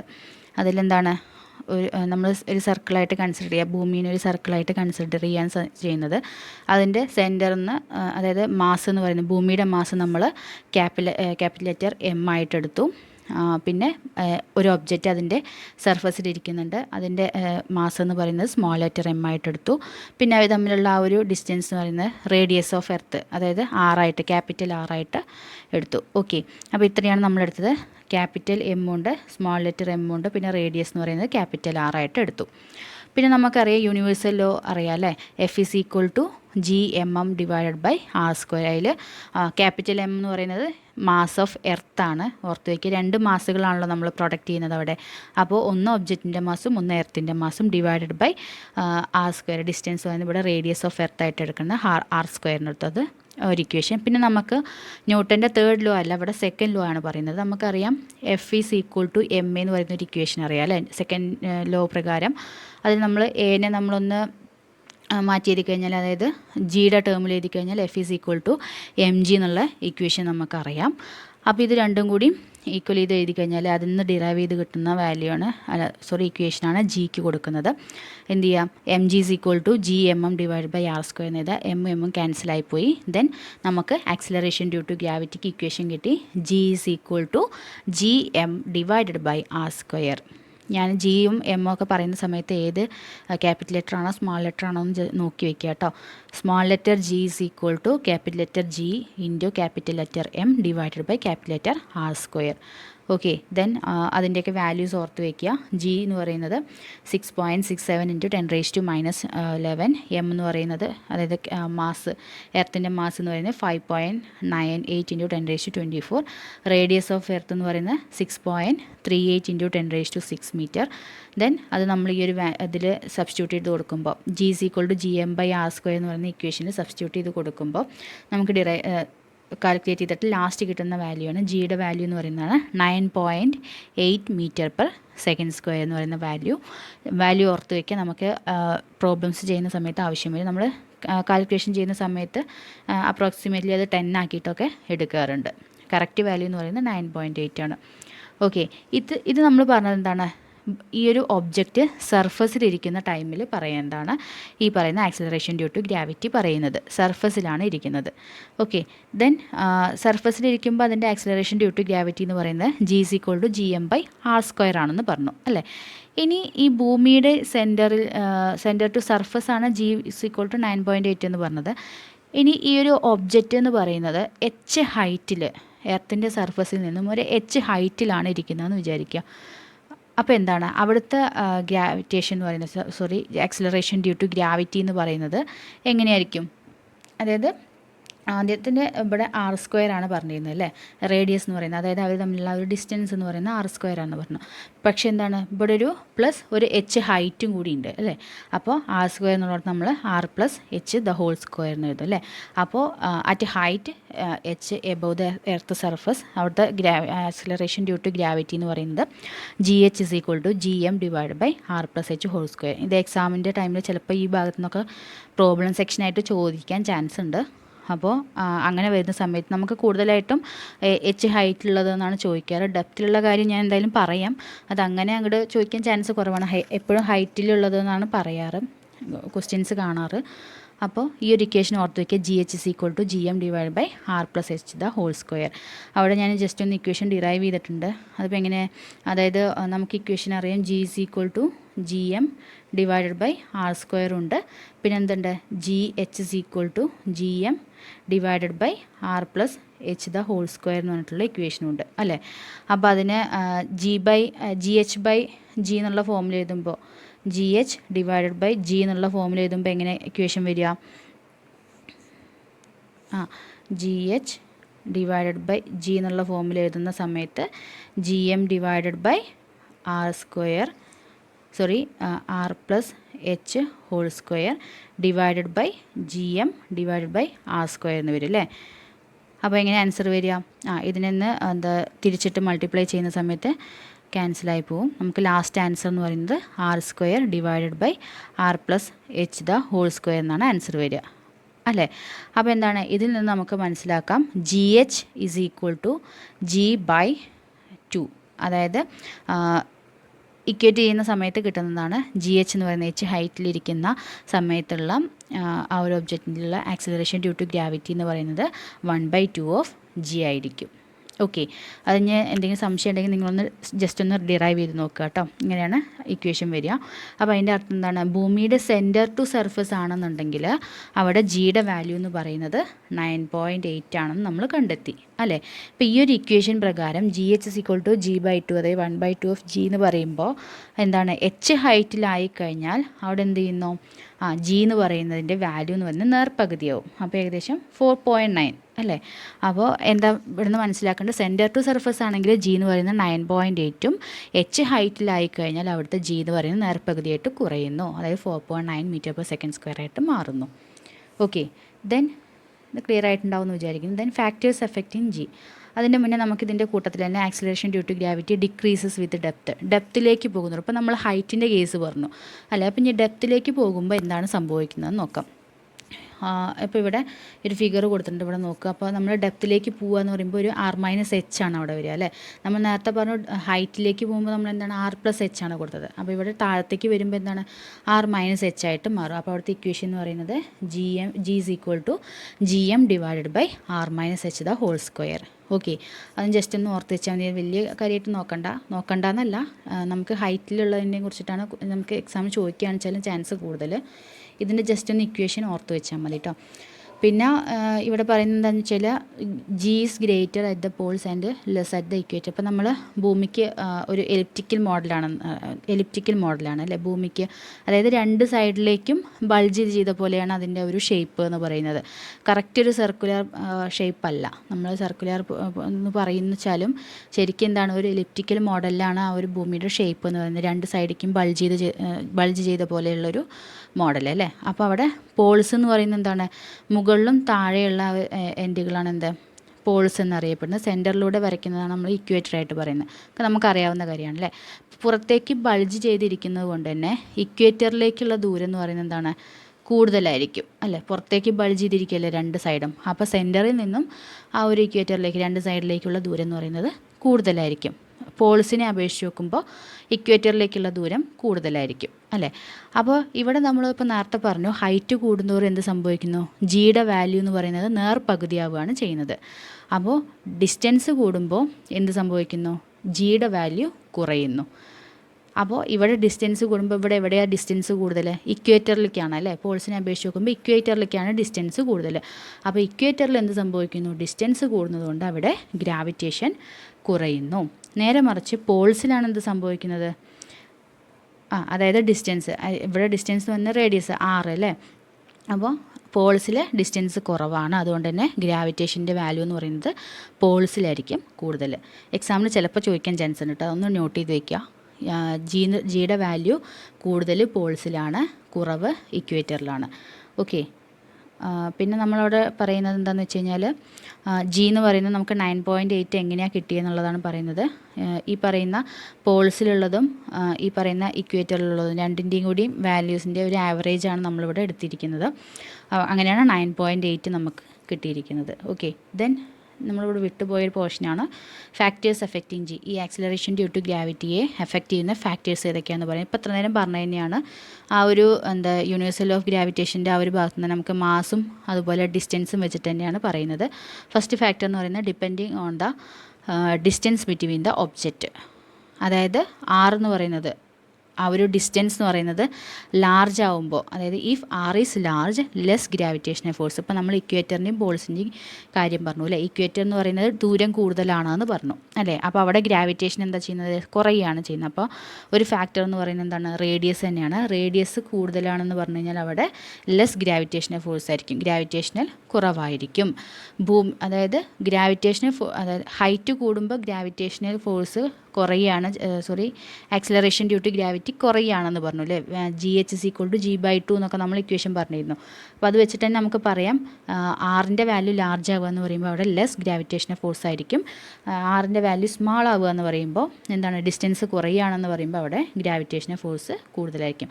കാരണം നമുക്കറിയാം equation F is inversely proportional to the distance, square of distance അല്ലേ. അപ്പോൾ അത് വെച്ചിട്ട് നമുക്ക് ഒരു ഫാക്ടർ ഈ പറയുന്ന ഡിസ്റ്റൻസ് ആണെന്ന് പറയാം. ദെൻ അടുത്തൊരു ഫാക്ടർ എന്ന് പറയുന്നത് മാസ് ഓഫ് ഒബ്ജക്റ്റ്. എങ്ങനെയാണ് ഇക്വേഷൻ പ്രകാരം, എങ്ങനെയാണ്, F is directly proportional to M1 and m2 m1 into m2 അല്ലേ. മാസിന് ഡയറക്റ്റ്ലി പ്രൊപ്പോർഷനാണ്. അതുകൊണ്ട് തന്നെ മാസ് ഇൻക്രീസ് ചെയ്യുമ്പോൾ അവിടെ എന്താണ് ഫോഴ്സ് ഓഫ് ഗ്രാവിറ്റി എന്ന് പറയുന്നത് ഓൾസോ ഇൻക്രീസസ്. അപ്പോൾ ഇവിടുത്തെ ഒരു ഫാക്ടർ എന്ന് പറയുന്നത് മാസ് ഓഫ് ഒബ്ജക്റ്റിന് നമുക്ക് പറയാം. ഓക്കെ ആണല്ലോ. ദെൻ നെക്സ്റ്റ് ടോപ്പിക് എന്ന് പറയുന്നത് സോളാർ സിസ്റ്റമാണ്. ഇത് ഒരു അത്ര ഡീറ്റെയിൽ ആയിട്ടൊന്നും നോക്കണ്ട, നമുക്കറിയാവുന്ന കാര്യങ്ങൾ തന്നെയാണ്. ഓരോ പ്ലാനറ്റിൻ്റെയും കുറിച്ചിട്ടൊന്ന് ജസ്റ്റ് ഒന്ന് ഓർത്ത് വെച്ചാൽ മതി. അപ്പോൾ ഞാനൊന്ന് ജസ്റ്റ് ഒന്ന് ഓടിച്ച് പറഞ്ഞുതരാം. അപ്പോൾ നിങ്ങളൊന്ന് ജസ്റ്റ് ഒന്ന് വായിച്ച് നോക്കിയാൽ മതി. നമ്മൾ സോളാർ സിസ്റ്റം എന്ന് പറയുന്നതിൽ സണ്ണുണ്ട്, അതുപോലെ 8 പ്ലാനറ്റ്സും ഉണ്ട്. ഇന്നർ പ്ലാനറ്റ്സും ഔട്ടർ പ്ലാനറ്റും ആയിട്ട് നമുക്ക് തിരിക്കാം. അതിൽ ഇന്നർ പ്ലാനറ്റ്സിൽ പറയുന്നതാണ് മെർക്കുറി, വീനസ്, അതുപോലെ എർത്ത്, അതുപോലെ മാർസ്. അതൊക്കെയാണ് ഇന്നർ പ്ലാനറ്റിൽ പറയുന്നത്. ബാക്കി അവിടെ നിന്നുള്ളതൊക്കെ ഔട്ടർ പ്ലാനറ്റ്സ് ആണല്ലോ. ഇതൊക്കെ നമുക്ക് അറിയാവുന്ന കേസായിരിക്കും. ദെൻ ഫസ്റ്റ് വൺ എന്ന് പറയുന്നത് മെർക്കുറി. എന്താണ് മെർക്കുറിയുടെ കാര്യത്തിൽ പറയുന്നത്? It is the planet nearest to sun. സൂര്യനോട് ഏറ്റവും അടുത്ത് കിടക്കുന്ന ഒരു ഗ്രഹമാണ് മെർക്കുറി എന്ന് പറയുന്നത്. ഏറ്റവും ചെറിയതാണ്, പിന്നെന്താണ് ഏറ്റവും വേഗമുള്ളതാണ്. നമ്മളതൊക്കെ PSC സെക്ഷനിലൊക്കെ PSC പഠിക്കുന്നവരൊക്കെ പഠിച്ചതായിരിക്കും അല്ലേ. പിന്നെ അതിൻ്റെ ഓർബിറ്റൽ ഡേയ്സ് എന്ന് പറയുന്നത് 88 ഡേയ്സാണ് ഓർബിറ്റൽ ഡേയ്സ് എന്ന് പറയുന്നത്. അത്രയും കാര്യങ്ങളൊക്കെ ജസ്റ്റ് ഓർത്ത് വെച്ചാൽ മതി. പിന്നെ വൃത്താകൃതി കുറഞ്ഞൊരു ഗ്രഹമാണത്. പിന്നെ സൂര്യനോട് ഏറ്റവും അടുത്ത് ഉപഗ്രഹങ്ങളൊന്നും ഇല്ലാത്തൊരു ഗ്രഹമാണ് ഈ പറയുന്ന മെർക്കുറി. ദെൻ നെക്സ്റ്റ് വൺ എന്ന് പറയുന്നത് വീനസ് ആണ്, സെക്കൻഡ് പ്ലാനറ്റ്. ഭൂമിയോട് ഏറ്റവും അടുത്ത് കിടക്കുന്ന ഒരു ഗ്രഹമാണ് വീനസ്. പിന്നെ brightest planet in solar system, ഏറ്റവും തിളക്കം കൂടിയ ഒരു ഗ്രഹമാണ് വീനസ് എന്ന് പറയുന്നത്. പിന്നെ അതുപോലെ എർത്തിൻ്റെ ട്വിൻ സിസ്റ്റർ എന്നറിയപ്പെടുന്നത്, അതൊന്ന് ഓർത്ത് വയ്ക്കുക. ഭൂമിയുടെ ഇരട്ട ഗ്രഹം എന്നൊക്കെ അറിയപ്പെടുന്നതാണ് ഈ പറയുന്ന വീനസ്. ദെൻ പിന്നെ പറയുന്നത് ടേക്സ് 243 ഡേയ്സ് ഫോർ റൊട്ടേഷന് 243 ഡേയ്സ് ആണ് അതൊക്കെ എടുക്കുന്നത്. പിന്നെ അതിൽ പറയാവുന്നത് നമുക്കറിയാം, വീനസ് എന്ന് പറയുന്നത് എന്താണ്, കിഴക്കുന്ന് പടിഞ്ഞാറോട്ടാണ് അതിൻ്റെ ഭ്രമണം. പിന്നെ സൂര്യൻ പടിഞ്ഞാറ് ഉദിക്കുന്ന ഒരു ഗ്രഹമാണെന്ന് പറയാം. പിന്നെ സ്വയം ഭ്രമണം ചെയ്യുന്നത് ഏറ്റവും കൂടുതലുള്ള ഗ്രഹമാണെന്ന് പറയാം. അങ്ങനെയൊക്കെയുള്ളത് ഭൂമിയുടെ ഇരട്ട, അതുപോലെ പ്രഭാത നക്ഷത്രം, സായാഹ്ന നക്ഷത്രം, അങ്ങനെയൊക്കെയുള്ള പേരിലൊക്കെ ഈ പറയുന്ന വീനസ് അറിയപ്പെടുന്നുണ്ട്. ദെൻ നമുക്ക് അത്ര ഡീറ്റെയിൽ ആയിട്ടൊന്നും നോക്കണ്ട, എന്നാലും PSC ബേസ്ഡ് ആയിട്ട് പഠിക്കുന്നവർക്ക് കൂടി ഉപയോഗപ്പെട്ടോട്ടെ വെച്ചിട്ട് പറഞ്ഞതാണ്. ദെൻ അടുത്തത് പറയുന്നത് എർത്താണ്, നമ്മുടെ പ്ലാനറ്റ്, വാട്ടർ പ്ലാനറ്റ്, അതുപോലെ ബ്ലൂ പ്ലാനറ്റ്, നീലഗ്രഹം, അങ്ങനെയൊക്കെയുള്ള പേരിൽ അറിയപ്പെടുന്നു. പിന്നെന്താണ് ലൈഫ്, അതായത് ഓൺലി പ്ലാനറ്റ് ഹാവിങ് ലൈഫ്, ജീവനുള്ള ജീവജാലങ്ങളുള്ള ഒരു ഗ്രഹമാണ് എർത്ത് എന്ന് പറയുന്നത്. റൊട്ടേഷൻ എന്ന് പറയുന്നത് 24 hours, റെവല്യൂഷൻ 365 days ആണ്. നമുക്കറിയാവുന്ന കാര്യങ്ങളാണ്. ഡേ ആൻഡ് നൈറ്റും ഉണ്ടാവുന്നു. റൊട്ടേഷൻ കാരണം ഡേ ആൻഡ് നൈറ്റും ഉണ്ടാവുന്നു. സാറ്റലൈറ്റ് എന്ന് പറയുന്നത് മൂണാണ്. മൂണിനെ കുറിച്ചിട്ട് ഈ ഒരു സെക്ഷനിൽ ഓർത്ത് വയ്ക്കുക. മൂണിൻ്റെ ഗ്രാവിറ്റി എന്ന് പറയുന്നത് എർത്ത് ഗ്രാവിറ്റിയുടെ 1/6 ഈക്വൽ ആയിരിക്കും. ഇമ്പോർട്ടൻ്റ് ആയിട്ടുള്ളൊരു പോയിൻ്റാണ്, ഓർത്ത് വയ്ക്കുക. Moon's gravity is equal to 1/6 earth gravity. Moon diameter എന്ന് പറയുമ്പോൾ 1/4 എർത്ത്. ദെൻ അറ്റ്മോസ്ഫിയർ ഇല്ല. പിന്നെ അതുപോലെ ഡേ ആൻഡ് നൈറ്റ് ടെമ്പറേച്ചറിനൊക്കെ ഹ്യൂജ് ഡിഫറൻസ് ഉണ്ടായിരിക്കും. അങ്ങനെയുള്ള കാര്യങ്ങളൊക്കെ ഓർത്ത് വയ്ക്കുക. ഇവിടെ പ്രധാനമായിട്ട് ഓർത്ത് വയ്ക്കേണ്ട ഈ ഒരു ഗ്രാവിറ്റിയുടെ കേസാണ്, 1/6 എർത്ത്സ് ഗ്രാവിറ്റി. അടുത്തൊരു ഗ്രഹമാണ് മാർസ്, ചൊവ്വ അല്ലേ. റെഡ് പ്ലാനറ്റ് എന്നറിയപ്പെടുന്നു, ചുവന്ന ഗ്രഹം, അതുപോലെ തുരുമ്പിച്ച ഗ്രഹം എന്നൊക്കെയാണ് ഈ ഒരു ചൊവ്വയ്ക്ക് പറയുന്ന മറ്റു പേരുകൾ. പിന്നെ അതിൽ പറയാവുന്നത് 2 സാറ്റലൈറ്റ്സ് ഉണ്ട്. പിന്നെ ഹാഫ് ദ ഡയമീറ്റർ ഓഫ് എർത്തിൻ്റെ ഡയമീറ്ററിൻ്റെ ഹാഫാണ്. പിന്നെ അതുപോലെ has largest dust storms in the solar system, അതായത് ഒരു ലാർജായിട്ടുള്ള ഒരുപാട് ഡസ്റ്റ് കാണപ്പെടുന്നു. പിന്നെ ഏറ്റവും ഉയരം കൂടിയ പർവ്വതങ്ങൾ കാണപ്പെടുന്നു, അതായത് ഒളിമ്പസ് മോൺസ് എന്ന് പറയുന്നത് പർവ്വതം സ്ഥിതി ചെയ്യുന്നത് ഈ പറയുന്ന ചൊവ്വയിലാണ്. പിന്നെ ഏറ്റവും ആഴം കൂടിയിട്ടുള്ള താഴ്വരകളൊക്കെ ഇതിലുണ്ട്. പിന്നെ അവിടെ പറയുന്നത് 95% CO2 ഉണ്ട്. പിന്നെ 3% N2, അതുപോലെ 1.6% ആർഗണൊക്കെയാണ് അവിടെ ഉള്ളത്. ദെൻ നെക്സ്റ്റ് പ്ലാനറ്റ് എന്ന് പറയുന്നതാണ് ജൂപ്പിറ്റർ, വ്യാഴം അല്ലേ. ഈ ജൂപ്പിറ്റർ മുതൽക്കുള്ളതൊക്കെ എന്താണ്, ഔട്ടർ പ്ലാനറ്റാണ്. ഇത്ര നേരം പറഞ്ഞത് ഇന്നർ പ്ലാനറ്റ്സ് ആണ്. പിന്നെ ഇനി പറയുന്നത് ഔട്ടർ പ്ലാനറ്റ്സുകളാണ്. ജൂപ്പിറ്റർ എന്ന് പറയുന്നത് largest planet within the solar system, ഏറ്റവും വലിയ ഗ്രഹമാണ് ജൂപ്പിറ്റർ എന്ന് പറയുന്നത് അല്ലേ, ഏറ്റവും വലുത്. പിന്നെ ഏറ്റവും കൂടുതൽ ഗുരുത്വാകർഷണമുള്ളതാണ്, ഏറ്റവും വേഗത്തിൽ സ്വയം ഭ്രമണം ചെയ്യുന്ന ഒരു ഗ്രഹമാണിത്. പിന്നെ ഏറ്റവും കൂടുതൽ ഉപഗ്രഹങ്ങളുണ്ട്, 16 സാറ്റലൈറ്റ്സ് ആണ് പറയുന്നത്. പിന്നെ ഫാസ്റ്റർ ആയിട്ടുള്ള റൊട്ടേഷൻ ഉണ്ട്. ഒരു red spot, great red spot കാണപ്പെടുന്നത് ജൂപ്പിറ്ററിലാണ്. ഓർത്ത് വയ്ക്കുക, ഒരു വൈറ്റ് സ്പോട്ടും ഉണ്ട്, അതുപോലെ റെഡ് സ്പോട്ടും ഉണ്ട്. റെഡ് സ്പോട്ട് കാണപ്പെടുന്നത് ജൂപ്പിറ്ററിലാണ്. പിന്നെ വിൻഡി പ്ലാനറ്റാണ്, അതായത് ഫാസ്റ്റ് റൊട്ടേഷൻ ആയതുകൊണ്ട് തന്നെ അവിടെ വിൻഡി പ്ലാനറ്റ് ആണെന്ന് നമുക്ക് പറയാൻ സാധിക്കും. ദെൻ നെക്സ്റ്റ് എന്ന് പറയുന്നത് സാറ്റേൺ ആണ്. അത് സെക്കൻഡ് ലാർജസ്റ്റ് പ്ലാനറ്റ് ആഫ്റ്റർ ജൂപ്പിറ്ററിന് ശേഷമുള്ള രണ്ടാമത്തെ ഏറ്റവും വലിയ ഗ്രഹമാണ് സാറ്റേൺ എന്ന് പറയുന്നത്. പിന്നെ അവിടെ ഗോൾഡൻ ജയൻറ്റ് പ്ലാനറ്റ് എന്നറിയപ്പെടുന്നു. പിന്നെ അതുപോലെ എന്താണ് ഈ പറയുന്ന സാറ്റേണിൻ്റെ സാറ്റലൈറ്റ് ആയിട്ടുള്ള ടൈറ്റൻ ആണ് ഭൂമിയുടെ അപരൻ എന്നൊക്കെ അറിയപ്പെടുന്നത്. സാറ്റേണിൻ്റെ ടൈറ്റൻ എന്ന് പറയുന്ന സാറ്റലൈറ്റ് ആണ്. പിന്നെ കരിമഴ പെയ്യുന്ന ഗ്രഹം അങ്ങനെയൊക്കെ അറിയപ്പെടുന്നു. പിന്നെ 22 ആണ് നോൺ ആയിട്ടുള്ള സാറ്റലൈറ്റ്സിൻ്റെ എണ്ണം എന്ന് പറയുന്നത്. ഇവിടെയാണ് വൈറ്റ് സ്പോട്ട് കാണുന്നത്. ഞാനത് എഴുതാൻ വിട്ടതാണ്. വൈറ്റ് സ്പോട്ട് കാണപ്പെടുന്നത് ഇവിടെയാണ് കേട്ടോ. ഈ പറയുന്ന സാറ്റേണിലാണ് വൈറ്റ് സ്പോട്ട് കാണപ്പെടുന്നത്. അത്രയും കാര്യങ്ങളൊക്കെ ഒന്ന് ജസ്റ്റ് ഓർത്ത് വയ്ക്കുക. ദെൻ നെക്സ്റ്റ് വൺ എന്ന് പറയുന്നത് യുറാനസ് ആണ്. Only planet which rotate on its axis from east to west. ഈ പറയുന്ന യുറാനസിലാണ് ഈസ്റ്റ് ടു വെസ്റ്റ് റൊട്ടേഷൻ വരുന്നത്. ഈ പറയുന്ന വീനസിലും ഇതുതന്നെയാണ് പറയുന്നത്. അതെല്ലാവർക്കും അറിയുന്നുള്ള രീതിയിലാണ് അത് എഴുതാഞ്ഞത്. യുറാനസിലും അങ്ങനെ തന്നെയാണ് പറയുന്നത്. ഈസ്റ്റ് ടു വെസ്റ്റ് ആണ് അതിൻ്റെ റൊട്ടേഷൻ എന്ന് പറയുന്നത്. 27 നോൺ സാറ്റലൈറ്റ്സ് ഉണ്ട്. പിന്നെ വെരി കോൾഡ് ആയിട്ടുള്ള പ്ലാനറ്റ്, അതായത് ഏറ്റവും തണുത്ത അന്തരീക്ഷമുള്ളതാണ് ഈ പറയുന്ന യുറാനസ്. പിന്നെ അതിനെ പച്ചഗ്രഹം എന്നൊക്കെയുള്ള പേരിൽ അറിയപ്പെടുന്നു. പിന്നെ കോർ എന്ന് പറയുന്നത് വളരെ റോക്കി ആയിട്ടുള്ളതാണ്. പിന്നെ ആകാശദേവൻ്റെ പേരിൽ അറിയപ്പെടുന്ന ഗ്രഹം എന്നൊക്കെ നമുക്ക് PSC എക്സാമിനൊക്കെ ചോദിക്കാൻ ചാൻസ് ഉണ്ട്. അത് യുറാനസ് ആണ്. ഹരിതനീല വർണ്ണത്തിലാണ് ഇത് കാണപ്പെടുന്നത്. ദെൻ ലാസ്റ്റ് എന്ന് പറയുന്നത് Neptune, most distant gas planet. സൂര്യനിൽ നിന്ന് ഏറ്റവും അകലെ സ്ഥിതി ചെയ്യുന്ന ഒരു പ്ലാനറ്റാണ് നെപ്റ്റ്യൂൺ എന്ന് പറയുന്നത്. ഗ്രേറ്റ് ബ്ലാക്ക് സ്പോട്ടാണ് ഇവിടെ കാണപ്പെടുന്നത്. ഓർത്ത് വയ്ക്കുക കേട്ടോ. ഗ്രേറ്റ് ബ്ലാക്ക് സ്പോട്ട് കാണപ്പെടുന്നത് ഈ പറയുന്ന നെപ്റ്റ്യൂണിലാണ്. ഓർബിറ്റ് റെവല്യൂഷൻ എന്ന് പറയുന്നത് 164.79 ഇയേഴ്സ് ആണ്. 8 നോൺ സാറ്റലൈറ്റ്സ് ഉണ്ട്. അങ്ങനെയുള്ള കാര്യങ്ങളൊക്കെ ഒന്ന് ജസ്റ്റ് ഓർത്ത് വയ്ക്കുക കേട്ടോ. അപ്പോൾ ഇത്രയാണ് പ്ലാനറ്റ്സിനെ കുറിച്ചിട്ട് പറയാനുള്ളത്. പിന്നെ സൺ എന്ന് പറഞ്ഞു കഴിഞ്ഞാൽ നമുക്കറിയാം പ്രൈമറി എനർജി സോഴ്സാണ്. പിന്നെന്താണ്, it is the heaviest among solar സിസ്റ്റത്തിൽ വെച്ചിട്ട് ഏറ്റവും വലിയതാണ്. ഒരു ബോൾ പോലെ കാണപ്പെടുന്നത്, അതായത് ബോളായിട്ട് നമുക്ക് കൺസിഡർ ചെയ്യാൻ പറ്റും. Ball of hot burning gases. അവിടെ എന്താണ്, ഒരുപാട് ബേൺ ചെയ്യുന്ന ഗ്യാസസ്, ഹീലിയവും ഹൈഡ്രജനൊക്കെയാണ് മെയിനായിട്ട് അവിടെ ഉള്ളത്. പിന്നെ nearest star to earth, start എന്നാണ് എഴുതിയിരിക്കുന്നത്, ഒന്ന് കറക്റ്റ് ചെയ്യുക. അതായത് എർത്തിനോട് അടുത്ത് കിടക്കുന്ന ഏറ്റവും വലിയ നക്ഷത്രമാണ് സൂര്യൻ എന്ന് പറയുന്നത് അല്ലേ. പിന്നെ അവിടുത്തെ എനർജി പ്രൊഡക്ഷൻ എന്ന് പറയുന്നത് എങ്ങനെയാണ് സൂര്യനിൽ നടക്കുന്നത്? ന്യൂക്ലിയർ ഫ്യൂഷൻ വഴിയാണ് അല്ലേ. അത് എക്സാമിന് ചോദിച്ച് കണ്ടിട്ടുണ്ട്. സൂര്യനിൽ നടക്കുന്ന എനർജി പ്രൊഡക്ഷൻ എങ്ങനെയാണ്? ന്യൂക്ലിയർ ഫ്യൂഷൻ വഴിയാണ്. പിന്നെ അവിടുത്തെ സൂര്യനിൽ നിന്നുള്ള ലൈറ്റ് എർത്തിലേക്ക് എത്താൻ എത്ര മിനിറ്റ് വേണം? 8 മിനിറ്റ് വേണം. ഓക്കെ, ഇതൊക്കെ നമുക്ക് അറിയാവുന്ന കാര്യങ്ങളാണ്. ദെൻ അടുത്തൊരു ടോപ്പിക് എന്ന് പറയുന്നതാണ് സാറ്റലൈറ്റ്, ഉപഗ്രഹങ്ങൾ. ഈ ഒരു ചാപ്റ്റർ എന്ന് പറയുമ്പോൾ വളരെ വാസ്റ്റായിട്ട് കൊടുത്തിരിക്കുന്നതാണ്. അതുകൊണ്ടാണ് ഇങ്ങനെയുള്ള കാര്യങ്ങളൊക്കെ, ഈ ചെറിയ കാര്യങ്ങളൊക്കെ ഇതിൽ പറയുന്നുണ്ട്, സിലബസ് പ്രകാരം പറയുന്നുണ്ട്. ഈ ഭാഗത്തു നിന്നൊക്കെ ചോദിക്കാനൊക്കെ ചാൻസ് കുറവാണ്. എന്നാലും സിലബസിൽ പറഞ്ഞത് കാരണം നമ്മളതെല്ലാം നോക്കി വെക്കണം. ഓക്കെ, അപ്പോൾ എന്താണ് സാറ്റലൈറ്റ് എന്ന് പറഞ്ഞു കഴിഞ്ഞാൽ? ഉപഗ്രഹം എന്താണ്? നമ്മുടെ സ്പേസിൽ എന്തിനെങ്കിലും റിവോൾവ് ചെയ്യുന്നവരാണ് ഈ പറയുന്ന പ്ലാനറ്റ്സുകളെ ഒക്കെ റിവോൾവ് ചെയ്യുന്നവരെയാണ് നമ്മൾ സാറ്റലൈറ്റ് എന്ന് പറയുന്നത് അല്ലേ. Object that revolve around A large object in space.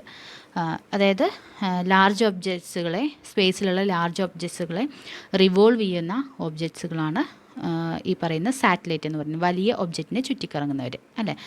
ഇനി അവർ ഈ പറയുന്ന സാറ്റലൈറ്റുകൾ ട്രാവൽസിൻ്റെ ഒരു സ്പെഷ്യൽ പാത്തിലൂടെയാണ് അവർ റിവോൾവ് ചെയ്യുന്നത്. അതിന് പറയുന്ന പേരാണ് ഓർബിറ്റ്. ഓക്കെ, അപ്പം സാറ്റലൈറ്റ് എന്ന് പറയുന്നത് എന്താണ്? ഒരു ഒബ്ജക്റ്റാണ് that revolves around a largest object in സ്പേസിലുള്ള വലിയ ഒബ്ജക്റ്റുകളെ ചുറ്റിക്കറങ്ങുന്നവരാണ് സാറ്റലൈറ്റ് എന്ന് പറയുന്നത്. അവർ റിവോൾവ് ചെയ്യുന്നത് ഒരു സ്പെഷ്യൽ പാത്തിലൂടെ ആയിരിക്കും. അതിനെ വിളിക്കുന്ന പേരാണ് ഓർബിറ്റ്. ദെൻ അതിനെ നമുക്ക് 2 തരത്തിൽ ക്ലാസിഫൈ ചെയ്യാം. ഒന്ന് ജിയോ സ്റ്റേഷനറി സാറ്റലൈറ്റ് ആണ്. എന്താണ് ഈ ജിയോ സ്റ്റേഷനറി സാറ്റലൈറ്റ് എന്ന് പറഞ്ഞു കഴിഞ്ഞാൽ? കാലാവസ്ഥാ നിരീക്ഷണത്തിനൊക്കെ ഉപയോഗിക്കുന്നത് അല്ലേ. യൂസ്ഡ് ഇൻ ടെലിഫോൺ കമ്മ്യൂണിക്കേഷൻ, അതുപോലെ ടെലിവിഷൻ, അങ്ങനെയൊക്കെയുള്ള കാര്യങ്ങൾക്കൊക്കെയാണ് ഈ ജിയോ സ്റ്റേഷനറി സാറ്റലൈറ്റ്സ് ഉപയോഗിക്കുന്നത്. അതായത് എർത്ത്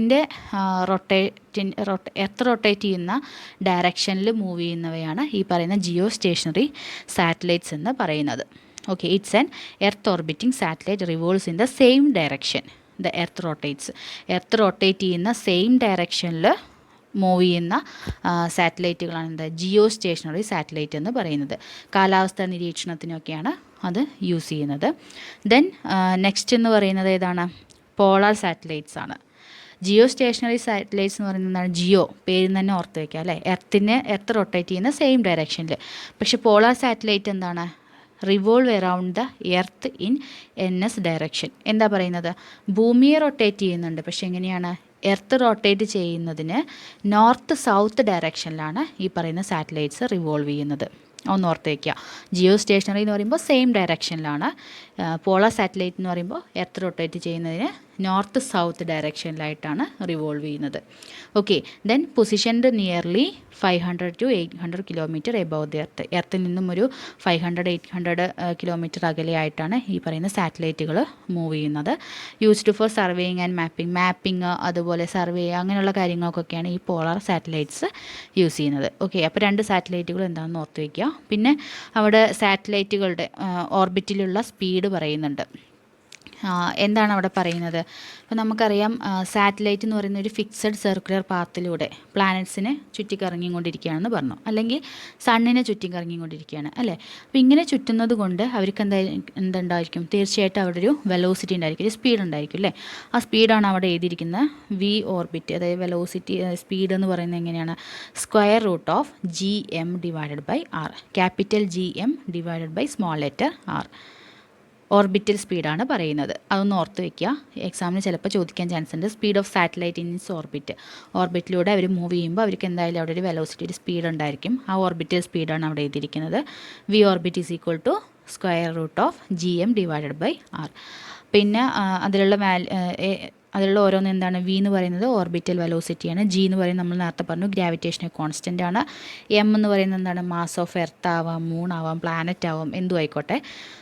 M എന്ന് പറയുന്നത് അതിൻ്റെ മാസ്സാണ്. R എന്ന് പറയുന്നത് distance from the centre of point of planet. R എന്ന് പറയുന്നത് സെൻറ്ററിൽ നിന്നുള്ള ആ ഒരു പോയിന്റിലേക്കുള്ള ഡിസ്റ്റൻസ് ആണ് പറയുന്നത്. ദെൻ ഞാനവിടെ കുറച്ച് ഇമ്പോർട്ടൻ്റ് ആയിട്ടുള്ള കുറച്ച് ഇക്വേഷൻസ് കൊടുത്തിട്ടുണ്ട്, അതൊന്ന് ജസ്റ്റ് നോക്കി വയ്ക്കുക കേട്ടോ. അതിൽ ഓർബിറ്റൽ വെലോസിറ്റിയുടെ കാര്യം V is equal to square root of GM by R എഴുതിയിട്ടുണ്ട്. ദെൻ നമുക്കറിയാവുന്നൊരു ഇക്വേഷനാണ് F is equal to M1 M2 divide by R square എഴുതിയിട്ടുണ്ട്. പിന്നെ അവിടെ സെൻട്രിപെറ്റൽ ഫോഴ്സ് പറഞ്ഞിട്ടുണ്ട്. എന്താ ഈ സെൻട്രിപെറ്റൽ ഫോഴ്സ് എന്ന് പറഞ്ഞാൽ? ഈ സാറ്റലൈറ്റ് മോഷനൊക്കെ എന്താണ്? ജസ്റ്റ് ഒരു സർക്കുലർ മോഷൻ എന്ന് കൺസിഡർ ചെയ്ത് കഴിഞ്ഞാൽ സെൻറ്ററിൽ ആരുണ്ട്? സൺ ഉണ്ട് അല്ലേ. ഒബ്ജക്റ്റ് അതിന് ചുറ്റിലും മൂവ് ചെയ്യുന്നുണ്ട്. അപ്പോൾ ആ ഒരു ഫോഴ്സ് എന്ന് പറയുന്നത് FC is equal to MV square divide by R എന്ന് പറയാം. അവിടുത്തെ സെൻട്രിപെറ്റൽ ആക്സിലറേഷൻ എന്ന് പറയുന്നതാണ് 4πr square divide by T square. അതൊന്നും അത്ര കാര്യമാക്കേണ്ട, എന്നാലും ജസ്റ്റ് ഇക്വേഷൻ എന്ന് അറിഞ്ഞിരിക്കുക. അഥവാ എങ്ങാനും ചോദിച്ചു കഴിഞ്ഞാൽ നമുക്ക് എഴുതാൻ തരത്തിൽ. ഓക്കെ ആണല്ലോ. ദെൻ അടുത്തൊരു ടോപ്പിക്കാണ് എസ്കേപ്പ് വെലോസിറ്റി. എന്താണ് എസ്കേപ്പ് വെലോസിറ്റി എന്ന് പറഞ്ഞു കഴിഞ്ഞാൽ? പേര് തന്നെ മനസ്സിലാവും, എസ്കേപ്പ് ചെയ്യുക, രക്ഷപ്പെടുക അല്ലേ. അതായത് ഗ്രാവിറ്റേഷണൽ അട്രാക്ഷനിൽ നിന്നും എസ്കേപ്പ് ചെയ്യാനുള്ള വെലോസിറ്റി, അതാണ് എസ്കേപ്പ് വെലോസിറ്റി എന്ന് പറയുന്നത്. ഗ്രാവിറ്റേഷണൽ അട്രാക്ഷനിൽ നിന്നും എസ്കേപ്പ് ചെയ്യാനുള്ള വെലോസിറ്റി, അതായത് ഇപ്പോൾ ഭൂമിയുടെ അട്രാക്ഷനിൽ നിന്നൊക്കെ വിട്ടുപോകാൻ ആവശ്യമായിട്ടുള്ള മിനിമം എനർജിയാണ് ഈ പറയുന്ന എസ്കേപ്പ് വെലോസിറ്റി എന്ന് പറയുന്നത്. Okay, the velocity to escape gravitational attraction of a planet or any mass. ആ ഒരു ഗ്രാവിറ്റേഷണൽ അട്രാക്ഷനിൽ നിന്നും എസ്കേപ്പ് ചെയ്യാനുള്ള വെലോസിറ്റി, അതാണ് എസ്കേപ്പ് വെലോസിറ്റി എന്ന് പറയുന്നത്. ഗ്രാവിറ്റേഷണൽ ഫീൽഡ് 0 ആവുന്നത് എപ്പോഴാണ്? 0 ആവുന്നത് ആ ഒരു ഒബ്ജക്റ്റ് എങ്ങനെ ഇൻഫിനിറ്റിയിലേക്ക് പോകുമ്പോൾ. ഓക്കെ, അപ്പോൾ സർഫസിലാവുമ്പോൾ നമ്മൾ നേരത്തെ പറഞ്ഞ കാര്യമായിട്ട് ഒന്ന് ആലോചിച്ച് നോക്കുക. സർഫസിലാവുമ്പോൾ G എന്ന് പറയുന്നതിൻ്റെ വാല്യൂ 9.8 ആണ്. ഹൈറ്റ് കൂടുന്തോറും എന്താണ്? അതായത് ഡിസ്റ്റൻസ് കൂടുന്തോറും ഗ്രാവിറ്റേഷൻ ഫോഴ്സിൻ്റെ വാല്യൂ എന്ന് പറയുന്നത്, അതായത് ആക്സിലറേഷൻ ഡ്യൂ ടു ഗ്രാവിറ്റിയുടെ വാല്യൂ എന്ന് പറയുന്നത് കുറയുന്നു അല്ലേ. അപ്പോൾ ആ ഒരു ഫീൽഡ് 0 ആവുക എന്ന് പറയുമ്പം ഒബ്ജക്റ്റ് എന്ന് പറയുന്നത് എങ്ങനെയായിരിക്കും? ഇൻഫിനിറ്റിയിലേക്ക് പോകുന്തോറും വാല്യൂ 0 ആയിട്ട് മാറുന്നു. ഓക്കെ, അപ്പോൾ എസ്കേപ്പ് വെലോസിറ്റി എന്ന് പറഞ്ഞു കഴിഞ്ഞാൽ ആ ഒരു ഗ്രാവിറ്റേഷണൽ അട്രാക്ഷനിൽ നിന്നും എസ്കേപ്പ് ചെയ്യാനുള്ള ആ ഒരു വെലോസിറ്റിയാണ് പറയുന്നത്. ഇക്വേഷൻ എന്ന് പറയുന്നത് എസ്കേപ്പ് വെലോസിറ്റിയുടെ ഇക്വേഷൻ എന്ന് പറയുന്നത് square root of 2GM divided by R എന്നാണ് ഈ ഇക്വേഷൻ. ദെൻ നമുക്ക് ഒരു ഇക്വേഷൻ അറിയാം. ഇവിടെ നമ്മൾ പ്ലാനറ്റൊക്കെ എന്താണ് മൂവ് ചെയ്യുകയാണെന്ന് പറഞ്ഞു അല്ലേ. അപ്പോൾ മൂവ് ചെയ്യുമ്പോൾ അവിടെ കൈനറ്റിക് എനർജി ഉണ്ട്. അപ്പോൾ അതിൽ നിന്നാണ് നമ്മൾ ഈ ഒരു ഇക്വേഷൻ ഡിറൈവ് ചെയ്തത്. നമ്മൾ ½ MV സ്ക്വയർ ഉണ്ടെന്നറിയാം. അതും ഈ ഒരു GM ഡിവൈഡ് ബൈ R വെച്ചിട്ട് ഒന്ന് ഇക്വേറ്റ് ചെയ്യുമ്പോൾ നമുക്ക് ലാസ്റ്റ് കിട്ടുന്നതാണ് escaping velocity square root of 2GM divide by R എന്ന് പറയുന്നത്. പിന്നെ നമുക്കൊരു ഇക്വേഷൻ അറിയാം, G is equal to gm/r², അല്ലേ, ആക്സിലറേഷൻ ഡ്യൂ ടു ഗ്രാവിറ്റി. അത് രണ്ടും കൂടി ഒന്ന് ഇക്വേറ്റ് ചെയ്യുമ്പോൾ നമുക്ക് ലാസ്റ്റ് കിട്ടുന്ന ഒരു വാല്യൂ എന്ന് പറയുന്നത്, ആദ്യം നമുക്ക് എസ്കേപ്പ് വെലോസിറ്റി ആയിട്ട് √2gm/r എന്നുള്ളത് കിട്ടി. പിന്നെ നമ്മൾ ഈ ഒരു ജിയിലേക്ക് സബ്സ്റ്റിറ്റ്യൂട്ട് ചെയ്യുമ്പോൾ, രണ്ടാമത്തെ ഇക്വേഷനിലേക്ക് സബ്സ്റ്റിറ്റ്യൂട്ട് ചെയ്യുമ്പോൾ കിട്ടുന്ന വെലോസിറ്റിയുടെ ആ ഒരു ഇക്വേഷനാണ് √2gr. അപ്പോൾ രണ്ടും ഓർത്ത് വയ്ക്കുക കേട്ടോ. പിന്നെ അത് രണ്ടും നമുക്ക് ചിലപ്പോൾ ആക്സിലറേഷൻ ഡ്യൂ ടു ഗ്രാവിറ്റിയുടെ ടേമിൽ നമുക്ക് പ്രോബ്ലം ചോദിക്കുകയാണെന്നുണ്ടെങ്കിൽ ചെയ്യേണ്ട ഇക്വേഷനാണ് ഇത്, സെക്കൻഡ് എഴുതിയത്. ആദ്യത്തേത് എസ്കേപ്പിംഗ് വെലോസിറ്റിയുടെ 2gm/r, √2gm/r. അഥവാ എങ്ങാനും ജിയുടെ ടേമിലൊക്കെ, സ്മോൾ ലെറ്റർ ജിയുടെ ടേമിൽ ചോദിക്കുകയാണെന്ന് വെച്ചാൽ ഈ ഒരു ഇക്വേഷൻ ഓർത്ത് വയ്ക്കണം. ദെൻ എർത്തിൻ്റെയും മൂണിൻ്റെയും എസ്കേപ്പിംഗ് വെലോസിറ്റി അവിടെ എഴുതിയിട്ടുണ്ട്. വാല്യൂസ് ഒന്ന് ഓർത്ത് വയ്ക്കുക. എർത്തിൻ്റെ എന്ന് പറയുന്നത് 11.2 ആണ്, മൂണിൻ്റെ എന്ന് പറയുന്നത് 2.38 ആണ്. ഓക്കെ. ദെൻ അടുത്ത് പറയുന്നത് സ്പേസ് എക്സ്പ്ലോറേഷൻ ആണ്. അവിടെ സ്പെല്ലിംഗ് മിസ്റ്റേക്ക് വന്നിട്ടുണ്ട്, O ആണ്, അതൊന്ന് കറക്റ്റ് ചെയ്ത് എഴുതുക കേട്ടോ. സ്പേസ് എക്സ്പ്ലോറേഷൻ എന്താണ്? സ്പേസ് എക്സ്പ്ലോറേഷൻ എന്ന് പറഞ്ഞാൽ ഇപ്പോൾ നമ്മുടെ ശാസ്ത്രമൊക്കെ എന്താണ്, വളരെയധികം പുരോഗമിക്കുന്നുണ്ട് അല്ലേ. അപ്പോൾ നാം ഇവിടെ ഇരുന്നിട്ട് തന്നെ എന്ത് ചെയ്യുന്നു, സ്പേസിലുള്ള കാര്യങ്ങളൊക്കെ, പല കാര്യങ്ങളും നമ്മൾ അറിയുന്നുണ്ട്. ഇനി നമ്മൾ പലതും അറിയാൻ കിടക്കുന്നുണ്ട്. അതൊക്കെ നമ്മൾ എന്താണ്, ഇപ്പോൾ ഓരോ ദിവസവും നമ്മൾ എന്താണ്, പുതിയ പുതിയ കണ്ടുപിടുത്തങ്ങൾ നടത്തിക്കൊണ്ടിരിക്കുകയാണ് അല്ലേ. അപ്പോൾ സയൻസ് എന്ന് പറയുന്നത്, ശാസ്ത്രം എന്ന് പറയുന്നത് വളരെയധികം പുരോഗമിച്ച് കഴിഞ്ഞു. അപ്പോൾ അതുതന്നെയാണ് ഈ പറയുന്ന എക്സ്പ്ലോറേഷനിലും പറയുന്നത്. അതായത് ഇപ്പോൾ ആസ്ട്രോണമിയും അതുപോലെ സ്പേസ് ടെക്നോളജിയും ഒക്കെ വഴി എന്താണ്, ഔട്ടർ സ്പേസിനെ നമ്മുടെ മുന്നിലേക്ക് തുറന്നു കാണിക്കുക. ഓക്കെ, അതാണ് ഈ സ്പേസ് എക്സ്പ്ലോറേഷനിൽ പറയുന്നത്. വലിയ കാര്യമായിട്ടൊന്നും പറയുന്നില്ല, സിലബസിൽ പറഞ്ഞതുകൊണ്ട് എഴുതിയെന്നുള്ളൂ. Use of astronomy and space technology to explore outer space. Outer സ്പേസിനെ എക്സ്പ്ലോർ ചെയ്ത് കാണിക്കുക, അതാണ് ഇവിടെ പറയുന്നത്. അങ്ങനെ ചെയ്യുന്നത് വഴി നമുക്ക് എന്താണ്, ബെനിഫിറ്റ്സ് ഒരുപാടുണ്ട്. ഡയറക്റ്റ് ബെനിഫിറ്റ്സ് ഉണ്ട്, ഇൻഡയറക്റ്റ് ആയിട്ടുള്ള ബെനിഫിറ്റ്സ് ഉണ്ട്. ഡയറക്റ്റ് ബെനിഫിറ്റ്സ് ആയിട്ട് നമുക്ക് എന്തൊക്കെ പറയാം, അതായത് നമ്മുടെ സയൻറ്റിഫിക് നോളേജ് അതുപോലെ എക്സ്പീരിയൻസൊക്കെ വർദ്ധിക്കുന്നു. ഇപ്പോൾ നമ്മൾ അവിടുത്തെ കാര്യങ്ങൾ നമ്മൾ ഇവിടെ ഇരുന്നിട്ട് അറിയുമ്പോൾ എന്താണ്, നമ്മൾ അതിനെക്കുറിച്ച് കൂടുതൽ അറിയാൻ ശ്രമിക്കുന്നു. അതുപോലെ അതായത് സയൻറ്റിഫിക് ആയിട്ടുള്ള നോളേജ് വർദ്ധിക്കുന്നു, എക്സ്പീരിയൻസ് വർദ്ധിക്കുന്നു. എക്കണോമിക്കലായിട്ട് ഒരുപാട് ബെനിഫിറ്റ് ഉണ്ട്. പിന്നെന്താണ്, international relationships or partnership of strengthened. എന്താണ്, ഇൻ്റർനാഷണലായിട്ട് ഒരുപാട് നാഷണലായിട്ടുള്ള റിലേഷൻഷിപ്പ് ഉണ്ടാകുന്നു. നാസ അങ്ങനെയൊക്കെയുള്ള റിലേഷൻഷിപ്പൊക്കെ നമുക്ക് ഉണ്ടാകുന്നു. അതൊക്കെ സ്ട്രെങ്തൻ ചെയ്യാനൊക്കെ, ആ ഒരു പാർട്ട്ണർഷിപ്പൊക്കെ സ്ട്രെങ്തൻ ചെയ്യാൻ വേണ്ടിയിട്ട് സഹായിക്കുന്നു. അതൊക്കെയാണ് ഡയറക്റ്റ് ബെനിഫിറ്റ്സ് ആയിട്ട് പറയുന്നത്. ദെൻ ഇൻഡയറക്റ്റ് ബെനിഫിറ്റ്സ് ആയിട്ട് എന്തൊക്കെ പറയാം, നമ്മുടെ സേഫ്റ്റി സെക്യൂരിറ്റി ഒക്കെ ഇമ്പ്രൂവ് ചെയ്യാൻ സാധിക്കുന്നു. പിന്നെ നമ്മുടെ മെഡിക്കൽ പ്രൊസീജിയർ, അതായത് ഹെൽത്തിൻ്റെ കാര്യത്തിലാണ് അത് പറയുന്നത്. Then our understanding of our place in the universe is explain. നമ്മുടെ യൂണിവേഴ്സിലുള്ള നമ്മുടെ പ്ലേസിനെ കുറിച്ചിട്ടൊക്കെ കൂടുതലായിട്ട് പറയാൻ സാധിക്കുന്നു. ഓക്കെ, നെക്സ്റ്റ് പറയുന്നൊരു ടോപ്പിക്കാണ് വെയ്റ്റ്ലെസ്നെസ് ഇൻ സ്പേസ്. എന്താണ് ഈ വെയ്റ്റ്ലെസ് എന്ന് പറഞ്ഞു കഴിഞ്ഞാൽ, വെയിറ്റ് ഇല്ലാതാവുക അല്ലേ. വെയിറ്റ് എന്ന് പറയുന്നത് എന്താണ്, നമ്മൾ ഫസ്റ്റ് ഈ ചാപ്റ്റർ തുടങ്ങുമ്പോൾ പഠിച്ചു. എന്താ വെയിറ്റ് എന്ന് പറയുന്നത്, ഏതൊരു ഒബ്ജക്റ്റിനും മാസ് ഉണ്ട്. ആ മാസും ഭൂമിയുടെ അട്രാക്ഷനും കൂടി എക്സ്പീരിയൻസ് ചെയ്യുമ്പോഴാണ്, ആ ഒരു മാസിലേക്ക് ഭൂമിയുടെ അട്രാക്ഷനും കൂടി എക്സ്പീരിയൻസ് ചെയ്യുമ്പോഴാണ് എന്ത്, വെയിറ്റ് എന്ന് നമ്മൾ പറയുന്നത് അല്ലേ. അപ്പോൾ വെയ്റ്റ്ലെസ് ഉണ്ടാകുന്നത് എന്ന് പറയുമ്പോൾ എന്താണ്, അവിടെ ഭൂമിയുടെ അട്രാക്റ്റീവ് ഫോഴ്സ് എന്ന് പറയുന്നത് ആ ഒരു ഒബ്ജക്റ്റിൽ ഇല്ലാതാവുമ്പോഴാണ് അല്ലേ. ദാറ്റ് ഈസ് സീറോ ഗ്രാവിറ്റി ആവുമ്പോൾ. അപ്പോൾ വെയ്റ്റ്ലെസ്നെസ് എന്ന് പറയുമ്പോൾ എന്ത് പറയാം, ഗ്രാവിറ്റേഷണൽ ഫോഴ്സ് അടക്കം ഒരു ഫോഴ്സും ആ ഒരു ഒബ്ജക്റ്റിൽ അനുഭവപ്പെടാതിരിക്കുമ്പോഴാണ് അത് ആ ഒരു ബോഡിക്ക് വെയ്റ്റ്ലെസ്നെസ് എന്ന് പറയുക. ഓക്കെ, അതായത് സീറോ ഗ്രാവിറ്റി ആവുക. ഗ്രാവിറ്റേഷണൽ ഫോഴ്സ് അടക്കം യാതൊരു തരത്തിലുള്ള കോണ്ടാക്ട് ഫോഴ്സും അവിടെ ഇല്ലാതാവുമ്പോഴാണ് വെയ്റ്റ്ലെസ്നെസ് എന്ന് പറയുന്ന ഒരു ടേം നമുക്ക് പറയാൻ കഴിയുന്നത്. ഭൂമിയുടെ അട്രാക്റ്റീവ് ഫോഴ്സോ അതുപോലെ യാതൊരു തരത്തിലുള്ള കോണ്ടാക്ട് ഫോഴ്സും ആ ഒരു ബോഡിയിൽ അപ്പോൾ അനുഭവപ്പെടുന്നുണ്ടാവില്ല, സീറോ ഗ്രാവിറ്റി ആയിരിക്കും. പിന്നെ ഈ ഫ്രീ ബോഡി അല്ലെങ്കിൽ വെയ്റ്റ്ലെസ് ബോഡി എന്നൊക്കെ പറയുന്നത് ഈ പറഞ്ഞ പോലെ when an object is free from all contact force, gravitational force അടക്കം ഒരു കോണ്ടാക്ട് ഫോഴ്സും ഇല്ലാത്തപ്പോഴാണ് നമ്മൾ ആ ഒരു ബോഡിയെ ഫ്രീ ബോഡി എന്ന് പറയുന്നത്, അതായത് സീറോ ഗ്രാവിറ്റി ആയിരിക്കും. അപ്പോൾ നമ്മുടെ എക്സാമ്പിളായിട്ട് ആസ്ട്രോണറ്റ്സൊക്കെ, അതായത് നമ്മൾ സ്പേസിലൊക്കെ പോയി കഴിഞ്ഞാൽ എന്താണ്, ഇവിടുന്ന് പോകുമ്പോൾ അവർക്കൊരു വെയിറ്റ് ഉണ്ടായിരിക്കും. അവിടെ ചെല്ലുമ്പോൾ എന്താണ്, അവർക്ക് ഫ്രീ ആയിട്ട്, അതായത് അവിടെ യാതൊരു തരത്തിലുള്ള ഗ്രാവിറ്റേഷണൽ ഫോഴ്സ് അനുഭവപ്പെടില്ല. ഹൈറ്റ് കൂടുന്നതോടെ എന്താണ്, ഗ്രാവിറ്റേഷണൽ ഫോഴ്സ് കുറയുകയാണ് ചെയ്യുന്നത് അല്ലേ. അപ്പോൾ എന്താണ്, അവർക്ക് മാസ് ഉണ്ടായിരിക്കും, പക്ഷേ എന്താണ്, വെയിറ്റ് നമുക്ക് സീറോ ആയിട്ടേ പറയാൻ കഴിയില്ല. കാരണം എന്താണ്, അവിടെ ഗ്രാവിറ്റേഷണൽ ഫോഴ്സ് ഉണ്ടാവില്ല അല്ലേ. അപ്പോൾ അവർക്ക് അവിടെ എന്താണ്, ഫ്രീ ആയിട്ടുള്ളൊരു മൂവ്മെൻ്റ് ആണ്. Since he is far removed from the gravitational field of earth, എർത്തിൻ്റെ ഗ്രാവിറ്റേഷണൽ ഫീൽഡിൽ നിന്നും അദ്ദേഹം ഒരുപാട് ഹൈറ്റിലേക്ക് പോവുകയാണ് ചെയ്യുന്നത്. ജസ്റ്റ് ഓർത്ത് വെച്ചാൽ മതി വെയ്റ്റ്ലെസ്നെസ് ഓഫ് ഇൻ സ്പേസ് എന്ന് പറയുന്നത്. ദെൻ അടുത്തൊരു ടേമാണ് ഗാലക്സി. നമ്മളിപ്പോൾ സോളാർ സിസ്റ്റം പഠിച്ചു, പ്ലാനറ്റ്സ് പഠിച്ചു, അതിൽ സണ്ണിനെ കുറിച്ച് പഠിച്ചു, ദെൻ എസ്കേപ്പിംഗ് വെലോസിറ്റി ആ കാര്യങ്ങളൊക്കെ പഠിച്ചു. ഇനി ഗാലക്സി എന്ന് പറയുന്ന ടേമും കൂടി സിലബസിൽ പറയുന്നുണ്ട്. എന്താ ഗാലക്സി എന്ന് പറഞ്ഞു കഴിഞ്ഞാൽ it is basically A large group of stars. അതായത് സ്റ്റാറുകളുടെയും അതുപോലെ ഗ്യാസസ് ഉണ്ട്, ഡസ്റ്റുകളുണ്ട്, ഇതെല്ലാം ഉണ്ട് അല്ലേ നമ്മുടെ സ്പേസിൽ. അപ്പോൾ ഇതെല്ലാം കൂടെ ടുഗദർ ചെയ്തിട്ട് എല്ലാം കൂടെ കൂടിച്ചേർന്നിരിക്കുന്നത് ഇരിക്കുന്ന ആ ഒരു ലാർജ് ഗ്രൂപ്പിനെയാണ് നമ്മൾ ഗാലക്സി എന്ന് പറയുന്നത്. ഇറ്റ് ഇൻക്ലൂഡ് സ്റ്റാർസ്, ഗ്യാസ്, അതുപോലെ ഡസ്റ്റ്, എല്ലാം സ്റ്റാർ ആയാലും ഗ്യാസസ് ആയാലും ഡസ്റ്റ് എല്ലാം ആയാലും അതെല്ലാതും കൂടി ചേർന്നിരിക്കുന്ന ഒരു ബിഗ് ലാർജ് ആയിട്ടുള്ളൊരു ഗ്രൂപ്പിനെയാണ് നമ്മൾ ഗാലക്സി എന്ന് പറയുന്നത്. It held together by gravity. എല്ലാം കൂടി ചേർന്നിരിക്കാൻ കാരണം എന്താണ്? ഡ്യൂ ടു ദ ഗ്രാവിറ്റി കാരണമാണ് അതിങ്ങനെ കൂടിച്ചേർന്നിരിക്കാൻ കാരണം. ഓക്കെ, ദെൻ ഗ്രാവിറ്റിയുടെ ക്യാരക്ടറിസ്റ്റിക്സ് അതായത് ടൈപ്സ് ആയിട്ട് നമുക്ക് മെയിനായിട്ട് 5 പറയാം. അതിൽ നമുക്കൊരു 3 ഓർത്ത് വെച്ചാൽ മതി. ഈ പറഞ്ഞിട്ടുള്ള കാര്യം തന്നെയാണ് താഴത്തൊരു ടേബിളായിട്ട് കൊടുത്തിട്ടുണ്ട്. അപ്പോൾ ഏതൊക്കെയാണ് പ്രധാനപ്പെട്ടും സ്പൈറൽ, അതുപോലെ എലിപ്റ്റിക്കൽ, അതുപോലെ ഇറഗുലർ, ഇങ്ങനെയൊക്കെയാണ് ഗാലക്സിയെ നമുക്ക് തിരിക്കാൻ കഴിയുന്നത്. മുകളിലുള്ളതൊന്നും ജസ്റ്റ് ഒന്ന് വായിച്ചു നോക്കിയാൽ മതി. അത് തന്നെയാണ് ഇവിടെ പറയുന്നത്. അപ്പോൾ എന്താണ് സ്പൈറൽ, എലിപ്റ്റിക്കൽ, ഇറഗുലർ എന്നൊന്ന് നോക്കാം. എന്താണ് സ്പൈറൽ എന്ന് പറഞ്ഞു കഴിഞ്ഞാൽ മോസ്റ്റ് കോമൺ ടൈപ്പ്, കൂടുതലായിട്ട് കാണപ്പെടുന്ന ഒന്നാണ് സ്പൈറൽ എന്ന് പറയുന്നത്. പിന്നെ ലാർജ് ആണത്, അതുപോലെ ഫ്ലാറ്റ് ആണ്. അതൊക്കെ ഒന്ന് ഓർത്ത് വയ്ക്കുക. കോമൺ ആയിട്ട് കാണപ്പെടുന്നത് സ്പൈറലാണ്, ലാർജാണ്, ഫ്ലാറ്റാണ്. പിന്നെ ഒരു rotating disc of stars, disc പോലെ, അതായത് ഒരു പരന്ന ടൈപ്പിലാണ് കാണപ്പെടുന്നത്. ഡസ്റ്റ്, ഗ്യാസ് ഒക്കെ ഉണ്ടായിരിക്കും. പിന്നെ അവരുടെ സെൻറ്റർ എന്ന് പറയുന്നത് ബ്രൈറ്റ് ആയിരിക്കും, വളരെ തിളങ്ങുന്നതൊന്നായിരിക്കും അവരുടെ സെൻറ്റർ എന്ന് പറയുന്നത്. അതിനെയാണ് ഗാലക്റ്റിക് ബൾജ് എന്ന് പറയുന്നത്. ആ ഒരു ടേം ഓർത്ത് വയ്ക്കുക, ഗാലക്റ്റിക് ബൾജ് എന്ന് പറയുന്നു.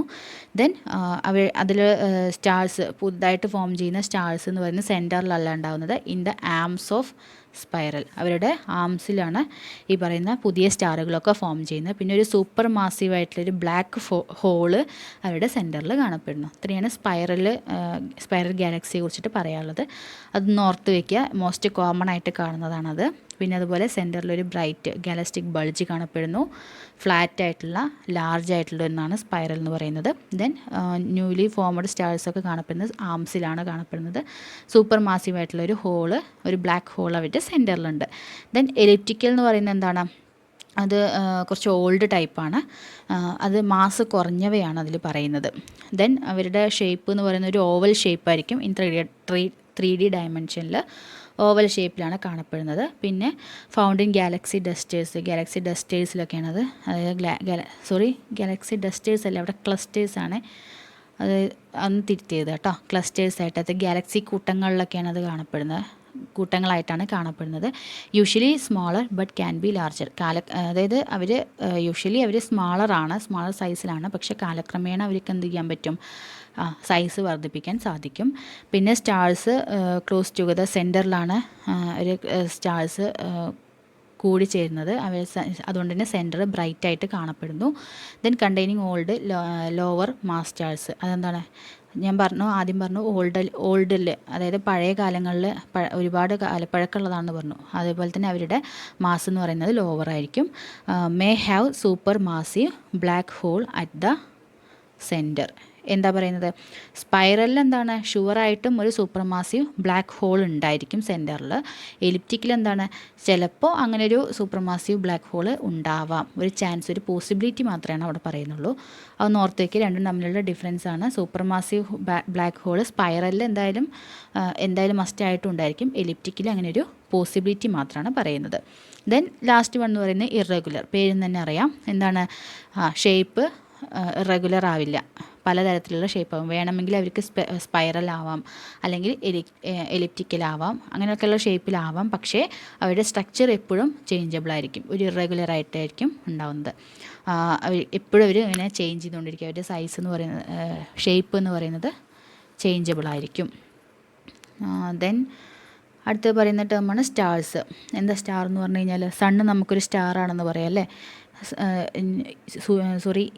ഭൂമിയോട് ഏറ്റവും അടുത്ത് കിടക്കുന്ന സ്റ്റാറാണ് സൺ എന്നൊക്കെ പറയാം അല്ലേ.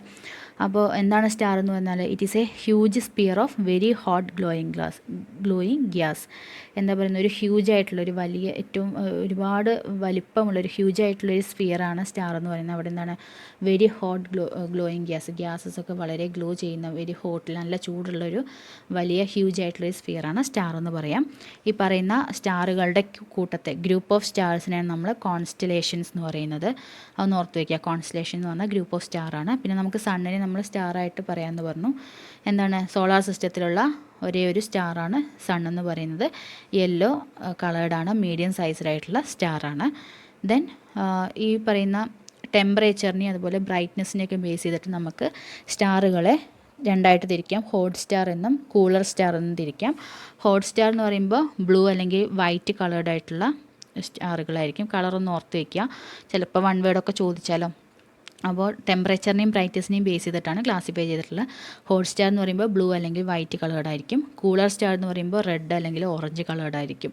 പിന്നെ യങ് സ്റ്റാറുകളെയാണ് നമ്മൾ ഡാർക്ക് സ്റ്റാർ എന്ന് പറയുന്നത്. അവർക്ക് റെഡ്, യെല്ലോ അല്ലെങ്കിൽ വൈറ്റ് കളറൊക്കെ ഉണ്ടായിരിക്കും. പിന്നെ ഓൾഡർ സ്റ്റാർ, വളരെ പഴക്കമുള്ള സ്റ്റാറുകളെ നമ്മൾ സൂപ്പർ ജയൻസ് എന്നാണ് പറയുന്നത്. അത് റെഡ് ആവാം അല്ലെങ്കിൽ ബ്ലൂ ആവാം. റെഡ് രണ്ടിലും ഉണ്ട്, അതൊന്ന് ഓർത്ത് വയ്ക്കുക. റെഡിന് യെല്ലോ, യങ് സ്റ്റാറുകളാണെന്ന് വെച്ചാൽ യെല്ലോ, റെഡ് അതുപോലെ വൈറ്റ് ആവാം. ഓൾഡർ സ്റ്റാർ ആകുമ്പോൾ റെഡ് അല്ലെങ്കിൽ ബ്ലൂ കളറ് മാത്രമേ ഉണ്ടാവുള്ളൂ. അങ്ങനെ അപ്പോൾ സൂപ്പർ ജയൻറ്റുകൾ എന്നാണ് ഓൾഡ് സ്റ്റാറുകളെ പറയുന്നത്. അവർക്ക് എന്താണ് മാസ് കൂടുതലായിരിക്കും അത്തരം സ്റ്റാറുകൾക്ക്. ദെൻ നെക്സ്റ്റ് പറയുന്നത് ഈ സ്റ്റാറിൻ്റെ ഫോർമേഷനാണ് പറയുന്നത്. അത്ര കാര്യമായിട്ടൊന്നും ഓർത്ത് വയ്ക്കേണ്ട, എന്നാലും ജസ്റ്റ് ഒന്ന് പറയാം. ഈ പറയുന്ന ആ ഒരു എഴുതിയിരിക്കുന്നത് നോക്കുക. എന്താ പറയുന്നത്, ഈ പറയുന്ന ഇൻ്റർസ്റ്റെല്ലാർ സ്പേസുകളിലുള്ള നെബുല. എന്താണ് ഇൻ്റർസ്റ്റെല്ലാർ സ്പേസ് എന്ന് പറഞ്ഞു കഴിഞ്ഞാൽ സ്റ്റാർസിൻ്റെ ഇടയിലുള്ള ആ ഒരു സ്പേസാണ് ഇൻ്റർസ്റ്റെല്ലാർ സ്പേസ് എന്ന് പറയുന്നത്. ആ ഇൻ്റർസ്റ്റെല്ലാർ സ്പേസിലുള്ള നെബുല എന്ന് പറയുന്നത് എന്താണ്, അതിൽ ഗ്യാസ് അതുപോലെ ഡസ്റ്റ് ഇതിൻ്റെയൊക്കെ ഒരു ന്യൂമറസ് ആയിട്ടുള്ള ക്ലൗഡോട് കൂടിയിട്ടുള്ളതാണ് ഈ നെബുല എന്ന് പറയുന്നത് അല്ലേ. അപ്പോൾ ഈ ഇൻ്റർസ്റ്റെല്ലാർ സ്പേസിലുള്ള നെബുലയിൽ നിന്നാണ് സ്റ്റാർ ഫോർമേഷൻ നടക്കുന്നത്. ഓക്കെയാണോ? സ്റ്റെല്ലാർ സ്പേസിലുള്ള നെബുലയിൽ നിന്നാണ് സ്റ്റാർ ഫോർമേഷൻ നടക്കുന്നത്. ഇങ്ങനെ ക്ലൗഡായിട്ട് നിൽക്കാൻ കാരണം എന്താണ്, ഈ പറയുന്ന ഡസ്റ്റും ഗ്യാസും എല്ലാം കൂടെ കൂടിയിട്ട് ക്ലൗഡായിട്ട് നിൽക്കുകയാണെന്ന് പറഞ്ഞു അല്ലേ. അങ്ങനെ ക്ലൗഡായിട്ട് നിൽക്കാൻ കാരണം എന്താണ്, ഗ്രാവിറ്റിയുടെ ഒരു ഇൻഫ്ലുവൻസ് കൊണ്ടാണ്. ഓക്കെ, ഈ ഗ്രാവിറ്റിയിൽ നിന്ന് ക്ലൗഡിലുള്ള ഗ്യാഷ്യസ് മോളിക്യൂൾസ്, ക്ലൗഡിൽ നമ്മൾ ഗ്യാസും ഡസ്റ്റും അങ്ങനെയുള്ള കാര്യങ്ങളൊക്കെ ഉണ്ടെന്ന് പറഞ്ഞില്ല. അതിൽ എസ്പെഷ്യലി നമ്മൾ ഗ്യാസ് മോളിക്യൂൾസിൻ്റെ കേസാണ് പറയുന്നത്. ഗ്യാസ് മോളിക്യൂൾസ് എന്ന് പറഞ്ഞു കഴിഞ്ഞാൽ എന്താണ്, അവർക്ക് ഫ്രീ ആയിട്ട് മൂവ് ചെയ്യാനുള്ളൊരു ഇതുണ്ട് അല്ലേ. ഫ്രീ മൂവ്മെൻറ്റ്സ് സാധ്യമുള്ളവയാണ്, നമുക്കറിയാമല്ലോ. അപ്പോൾ എന്താണ്, അവർക്ക് അങ്ങനെ ഒരു ഭാഗത്ത് ഇങ്ങനെ ഒതുങ്ങിക്കൂടാനൊന്നും സാധിക്കില്ല. അപ്പോൾ അവരെന്ത് ചെയ്യും, പല സ്ഥലങ്ങളിലേക്ക് ഇങ്ങനെ മൂവ് ചെയ്യാനുള്ളൊരു ടെൻഡൻസി ഉണ്ടായിരിക്കും അല്ലേ. ഒരു റാൻഡം ഓറിയൻറ്റേഷനായിട്ട് അവരിങ്ങനെ മൂവ് ചെയ്തുകൊണ്ടിരിക്കും. അങ്ങനെ മൂവ് ചെയ്യുന്ന സമയത്ത് they have to move anywhere, എവിടെ വേണിച്ചാലും അവർക്ക് മൂവ് ചെയ്യാൻ പറ്റും. അപ്പോൾ അങ്ങനെ മൂവ് ചെയ്യുന്ന സമയത്ത് എവിടെയെങ്കിലും ഒരു ഭാഗത്ത് വെച്ചിട്ട് അവരെന്ത് ചെയ്യുന്നു, അവർ കൊളാപ്സ് ചെയ്യുന്നു. ഓക്കെ, അപ്പോൾ നമ്മൾ ഇത്ര നേരം പറഞ്ഞത് ജയൻറ്റ് ക്ലൗഡ്സിൽ നിന്നുള്ള ഡസ്റ്റും ഗ്യാസസുമാണ് പറയുന്നത്, അതായത് നെബുല. ആ ഇതിൽ നിന്നും ഗ്യാസിൻ്റെ കേസാണ് പറയുന്നത്. ഫ്രം ഗ്രാവിറ്റിയുടെ ഒരു ഇൻഫ്ലുവൻസ് കൊണ്ട് എന്ത് സംഭവിക്കുന്നു, cloud collapse into rotating gas balls. അതായത് ഈ പറയുന്ന ഗ്യാസ് മോളിക്യൂൾസ് മൂവ് ചെയ്യുന്നത് മൂലം അവരുടെ ഒരു റാൻഡം മോഷൻ മൂലം എന്ത് ചെയ്യുന്നു, എവിടെയെങ്കിലുമൊക്കെ വെച്ചിട്ട് അവർ കൊളാപ്സ് ചെയ്യുന്നു. അങ്ങനെ കൊളൈഡ് ചെയ്തിട്ട് ഒരു റൊട്ടേറ്റിംഗ് ഗ്യാഷ്യസ് ബോൾ ഫോം ചെയ്യുന്നു. റൊട്ടേറ്റ് ചെയ്യാവുന്ന തരത്തിലുള്ള ഒരു ബോളായിട്ട് അങ്ങനെ ഒരു, അതായത് അവരുടെ ആ ഒരു കൊളീഷൻ സംഭവിക്കുന്നത് മൂലം, കൊളാപ്സ് സംഭവിക്കുന്നത് മൂലം എന്താണ്, അവരുടെ വേറൊരു ഫോമിലേക്ക് അവർ ചേഞ്ച് ആവുന്നു. ഇങ്ങനെ ഒരു റൊട്ടേറ്റിംഗ് ഗ്യാഷ്യസ് ബോളായിട്ട് ആ ഒരു ആകൃതിയിലേക്ക് അവർ ചേഞ്ച് ആവുന്നു. അവിടെയാണ് പുതിയൊരു സ്റ്റാർ ഫോം ചെയ്യുന്നത്. ഓക്കെ, അങ്ങനെ ന്യൂലി ഫോംഡ് വൺ എന്ന് പറയുന്നത് ഈസ് വെരി ഹോട്ട്, വളരെ ചൂടുള്ളതായിരിക്കും. ഈ പ്രോസസ്സ് നടക്കുമ്പോൾ എന്താണ്, ഒരുപാട് ഹീറ്റ് അവിടെ പുറന്തള്ളപ്പെടുന്നുണ്ട്. So it become to hot, അത് വളരെ ചൂട് കൂടിയതാവുന്നു. ഹൈഡ്രജനും ഹീലിയം ഒക്കെയാണ് അവിടെ ഉള്ളത് അല്ലേ. അപ്പോൾ ഹൈഡ്രജൻ ഉണ്ട് tendency to collide each other. Hydrogen അവിടെയുള്ള ഹൈഡ്രജൻ ഗ്യാസ് മോളിക്യൂൾസൊക്കെ കൊളൈഡ് ചെയ്യുന്നു. അങ്ങനെ എന്ത് ചെയ്യുന്നു, അവിടെ ഫ്യൂഷൻ നടക്കുന്നു. കൊളൈഡ് ചെയ്തിട്ട് അവിടെ ഫ്യൂഷൻ നടക്കുന്നു, ന്യൂക്ലിയർ ഫ്യൂഷൻ നടക്കുന്നു. ഇവിടെ ഫിഷൻ എന്നാണ് എഴുതിയിരിക്കുന്നത്, ഫ്യൂഷൻ ആക്കുക കേട്ടോ. സ്റ്റാറിലൊക്കെ നടക്കുന്ന എനർജി പ്രൊഡക്ഷൻ എന്ന് പറയുന്നത് ന്യൂക്ലിയർ ഫ്യൂഷൻ ആണല്ലോ, സൂര്യനിലൊക്കെ. അപ്പോൾ ഈ പറയുന്ന അവിടെ ഹൈഡ്രജനും ഹീലിയം ഒക്കെയാണ് ഉള്ളതെന്ന് പറഞ്ഞു. അപ്പോൾ ഹൈഡ്രജൻ മോളിക്യൂൾസ് എന്ത് ചെയ്യുന്നു, tendency to collide each other and fuse together. അങ്ങനെ ആ ഒരു എനർജി യൂസ് ചെയ്തുകൊണ്ടാണ് അവിടെ സ്റ്റാർസിൻ്റെ ഗ്ലോയിങ്ങിനൊക്കെ വേണ്ടിയിട്ട് അവിടെ യൂസ് ചെയ്യുന്നത്. ഈ പറയുന്ന ന്യൂക്ലിയർ ഫ്യൂഷൻ നടക്കുന്ന സമയത്ത് അവിടെ റിലീസ് ആവപ്പെടുന്ന ആ ഒരു എനർജിയാണ് എന്ത്, ഈ പറയുന്ന സ്റ്റാറുകളുടെ ഗ്ലോയിങ്ങിനൊക്കെ യൂസ് ചെയ്യപ്പെടുന്ന എനർജി എന്ന് പറയുന്നത്. അപ്പോൾ ഇങ്ങനെയാണ് സ്റ്റാർ ഫോർമേഷൻ നടക്കുന്നത്. ഓക്കെ, ദെൻ ജസ്റ്റ് ഒന്ന് ഓർത്ത് വെച്ചാൽ മതി കേട്ടോ. ഇനി പറയുന്നതാണ് ഒരു ബിഗ് ബാങ് തിയറി എന്ന് പറയുന്നത്. എന്താണ് ഈ ബിഗ് ബാങ് തിയറി എന്ന് പറയുന്നത്? ഇപ്പം കാണുന്ന തരത്തിലുള്ള യൂണിവേഴ്സ് ഉണ്ടാവാൻ, പ്രപഞ്ചം ഉണ്ടാവാൻ കാരണം ബിഗ് ബാങ് തിയറി ആണെന്നാണ് പറയുന്നത്. അതായത് യൂണിവേഴ്സിൻ്റെ ഒറിജിൻ എന്ന് പറയുന്നത് ഏകദേശം 10 ബില്യൺ ഓർ 20 ബില്യൺ ഇയേഴ്സേക്കോ, കോടാനുകോടി വർഷങ്ങൾക്ക് മുന്നെയാണ് ഈ ഒരു ഒറിജിൻ, അതായത് യൂണിവേഴ്സിൽ ഒറിജിൻ ചെയ്തത്. ഇപ്പോൾ കാണുന്ന തരത്തിലുള്ള യൂണിവേഴ്സ് ഉണ്ടാവാൻ കാരണം ഈ പറയുന്ന തിയറിയാണ്. പിന്നെ അതെന്താണ്, ആദ്യം എന്ന് പറയുന്ന ഒരു സിംഗുലർ ഫോമിൽ, ഒരു നെബുലയുടെ ഫോമിലാണ് ഉണ്ടായിരുന്നത്. ദെൻ അതിൽ നിന്ന് ഗാലക്സീസ് ഫോം ചെയ്തു. ദെൻ അതിൽ നിന്നും ആദ്യം നെബുല സിംഗുലാരിറ്റി എന്ന് ഞാൻ അവിടെ എഴുതിയത് അതുകൊണ്ടാണ്. ആകെ ഒരു ഒറ്റയ്ക്കൊരു ആളായിരുന്നു അല്ലേ. പിന്നെ അതിൽ നിന്നും ഗാലക്സി ഫോം ചെയ്തു. അതിൽ നിന്നും സ്റ്റാറുകളും പ്ലാനറ്റ്, സൺ അങ്ങനെയുള്ള കാര്യങ്ങളൊക്കെ ഫോം ചെയ്തു. ഇതാണ് ബിഗ് ബാങ് തിയറിയിൽ പറയുന്നത്. ദെൻ ബിഗ് ബാങ് തിയറിക്ക് ഒരുപാട് കോൺട്രാഡിക്ഷൻ പറയുന്നുണ്ട്. എന്താണെന്ന് വെച്ച് കഴിഞ്ഞാൽ റിയാക്ഷൻ നടക്കണമെന്നുണ്ടെങ്കിൽ അവിടെ ടു മച്ച് എനർജി ആവശ്യമാണ്. പിന്നെ അത് ഒരുപാട് കോംപ്ലക്സ് ആയിട്ടുള്ള ഒരു റിയാക്ഷനാണ്. പിന്നെ പറയുന്നത് യൂണിവേഴ്സ് എക്സ്പാൻഡ് ചെയ്യുമ്പോൾ ഒരുപാട് മാറ്ററൊക്കെ വേണം. അതുപോലെ എന്താണ്, ഹൈഡ്രജൻ, ഹീലിയം, ലിഥിയം ഒക്കെയാണ് ആദ്യകാലങ്ങളിൽ കൂടുതലായിട്ട് കണ്ടിരുന്ന, യൂണിവേഴ്സിൽ കൂടുതലായിട്ട് കണ്ടിരുന്ന വാതകങ്ങൾ എന്ന് പറയുന്നത്. ദെൻ നെബുല എന്ന് പറയുന്നത് എന്താണ്, any numerous clouds of gas or dust in the Interstellar space. നമ്മളിപ്പോൾ നേരത്തെ പറഞ്ഞു അല്ലേ, സ്റ്റാർ ഫോർമേഷൻ്റെ ടൈമിൽ പറഞ്ഞു. നെബുല എന്ന് പറയുന്നത് എന്താണ്, ഗ്യാസും ഡസ്റ്റും അങ്ങനെയൊക്കെ ഒരുപാട് സാധനങ്ങൾ കൂടി ചേർന്നിട്ടുള്ള ഒരു ന്യൂമറസ് ക്ലൗഡ് പോലെ നിൽക്കുന്നതാണ് നെബുല എന്ന് പറഞ്ഞു. ഇൻറ്റർസ്റ്റെല്ലാർ സ്പേസിൽ, സ്റ്റാർസിൻ്റെ ഇടയ്ക്കുള്ള സ്പേസിൽ കാണപ്പെടുന്നതാണ് ഈ നെബുല എന്ന് പറയുന്നത്. അതിൽ 98% H2ഉം അതുപോലെ ഹൈഡ്രജനും ഹീലിയോ ആയിരിക്കും. പിന്നെ 2% എന്ന് പറയുന്നത് ഹെവിയർ ആയിട്ടുള്ള എലമെൻറ്റ്സ് ആയിരിക്കും. പിന്നെ ന്യൂ സ്റ്റാർസ് ഫോം ചെയ്യുമ്പോൾ, അതായത് ന്യൂ സ്റ്റാർസ് ഫോം ചെയ്യുകയാണ് അതിന് ചെയ്യുന്നത്. ദ സ്പേസ് ബിറ്റ്വീൻ സ്റ്റാർസാണ് ഇൻറ്റർസ്റ്റെല്ലാർ സ്പേസ് എന്ന് പറഞ്ഞു. ഡെൻസിറ്റി എന്ന് പറയുന്നത് ടു ലോ ആയിരിക്കും. Contain mostly gas and dust, കാര്യമായിട്ട് ഗ്യാസും അതുപോലെ ഡസ്റ്റൊക്കെയാണ് ഈ പറയുന്ന നെബുലയിൽ കാണപ്പെടുന്നത്. ഓക്കെ, ദെൻ സൂപ്പർ നോവ എന്ന് പറഞ്ഞു കഴിഞ്ഞാൽ എന്താണ്, അടുത്തൊരു ടേമാണ് സൂപ്പർ നോവ. സ്റ്റാർസ് ഫോർമേഷനിൽ ആദ്യം സൈസ് എന്തായിരിക്കും, വളരെ കുറവായിരിക്കും അല്ലേ. പിന്നീട് അവർ വളരെ കാലം ഇങ്ങനെ നിന്നിട്ടാണ് അവയുടെ മാസമൊക്കെ കൂടി വന്ന് അവർ സൂപ്പർ മാസീവായിട്ട് മാറുന്നത്. ഓക്കെ, ആദ്യം ചെറിയൊരു സൈസാവും, പിന്നെ വളരെ കാലം, ഒരുപാട് വർഷങ്ങൾ ഇങ്ങനെ കഴിഞ്ഞിട്ടാണ് എന്ത് ചെയ്യുന്നത്, അവരുടെ ഒരു സൈസ്, മാസമൊക്കെ കൂടിയിട്ട് അവർ സൂപ്പർ മാസീവായിട്ടുള്ള ഫോമിലേക്ക് വരുന്നത്.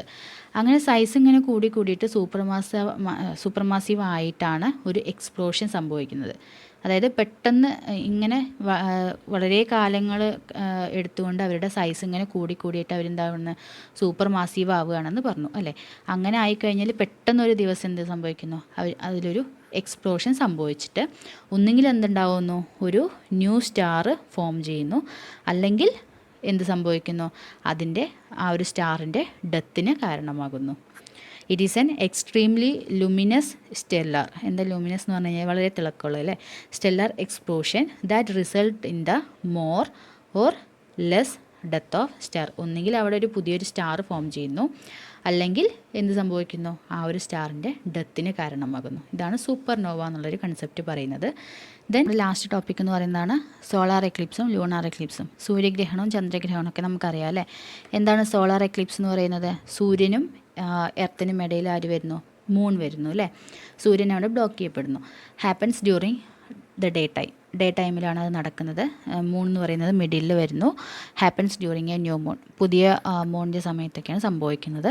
Covers only a small areas of യൂസിവിറ്റ്, ചെറിയ ഭാഗം മാത്രമാണ് കവർ ചെയ്യപ്പെടുന്നത്. അതുകൊണ്ട് നമുക്ക് എന്ത് ചെയ്യാൻ പറ്റും, കാണാനായിട്ട് സാധിക്കും അല്ലേ.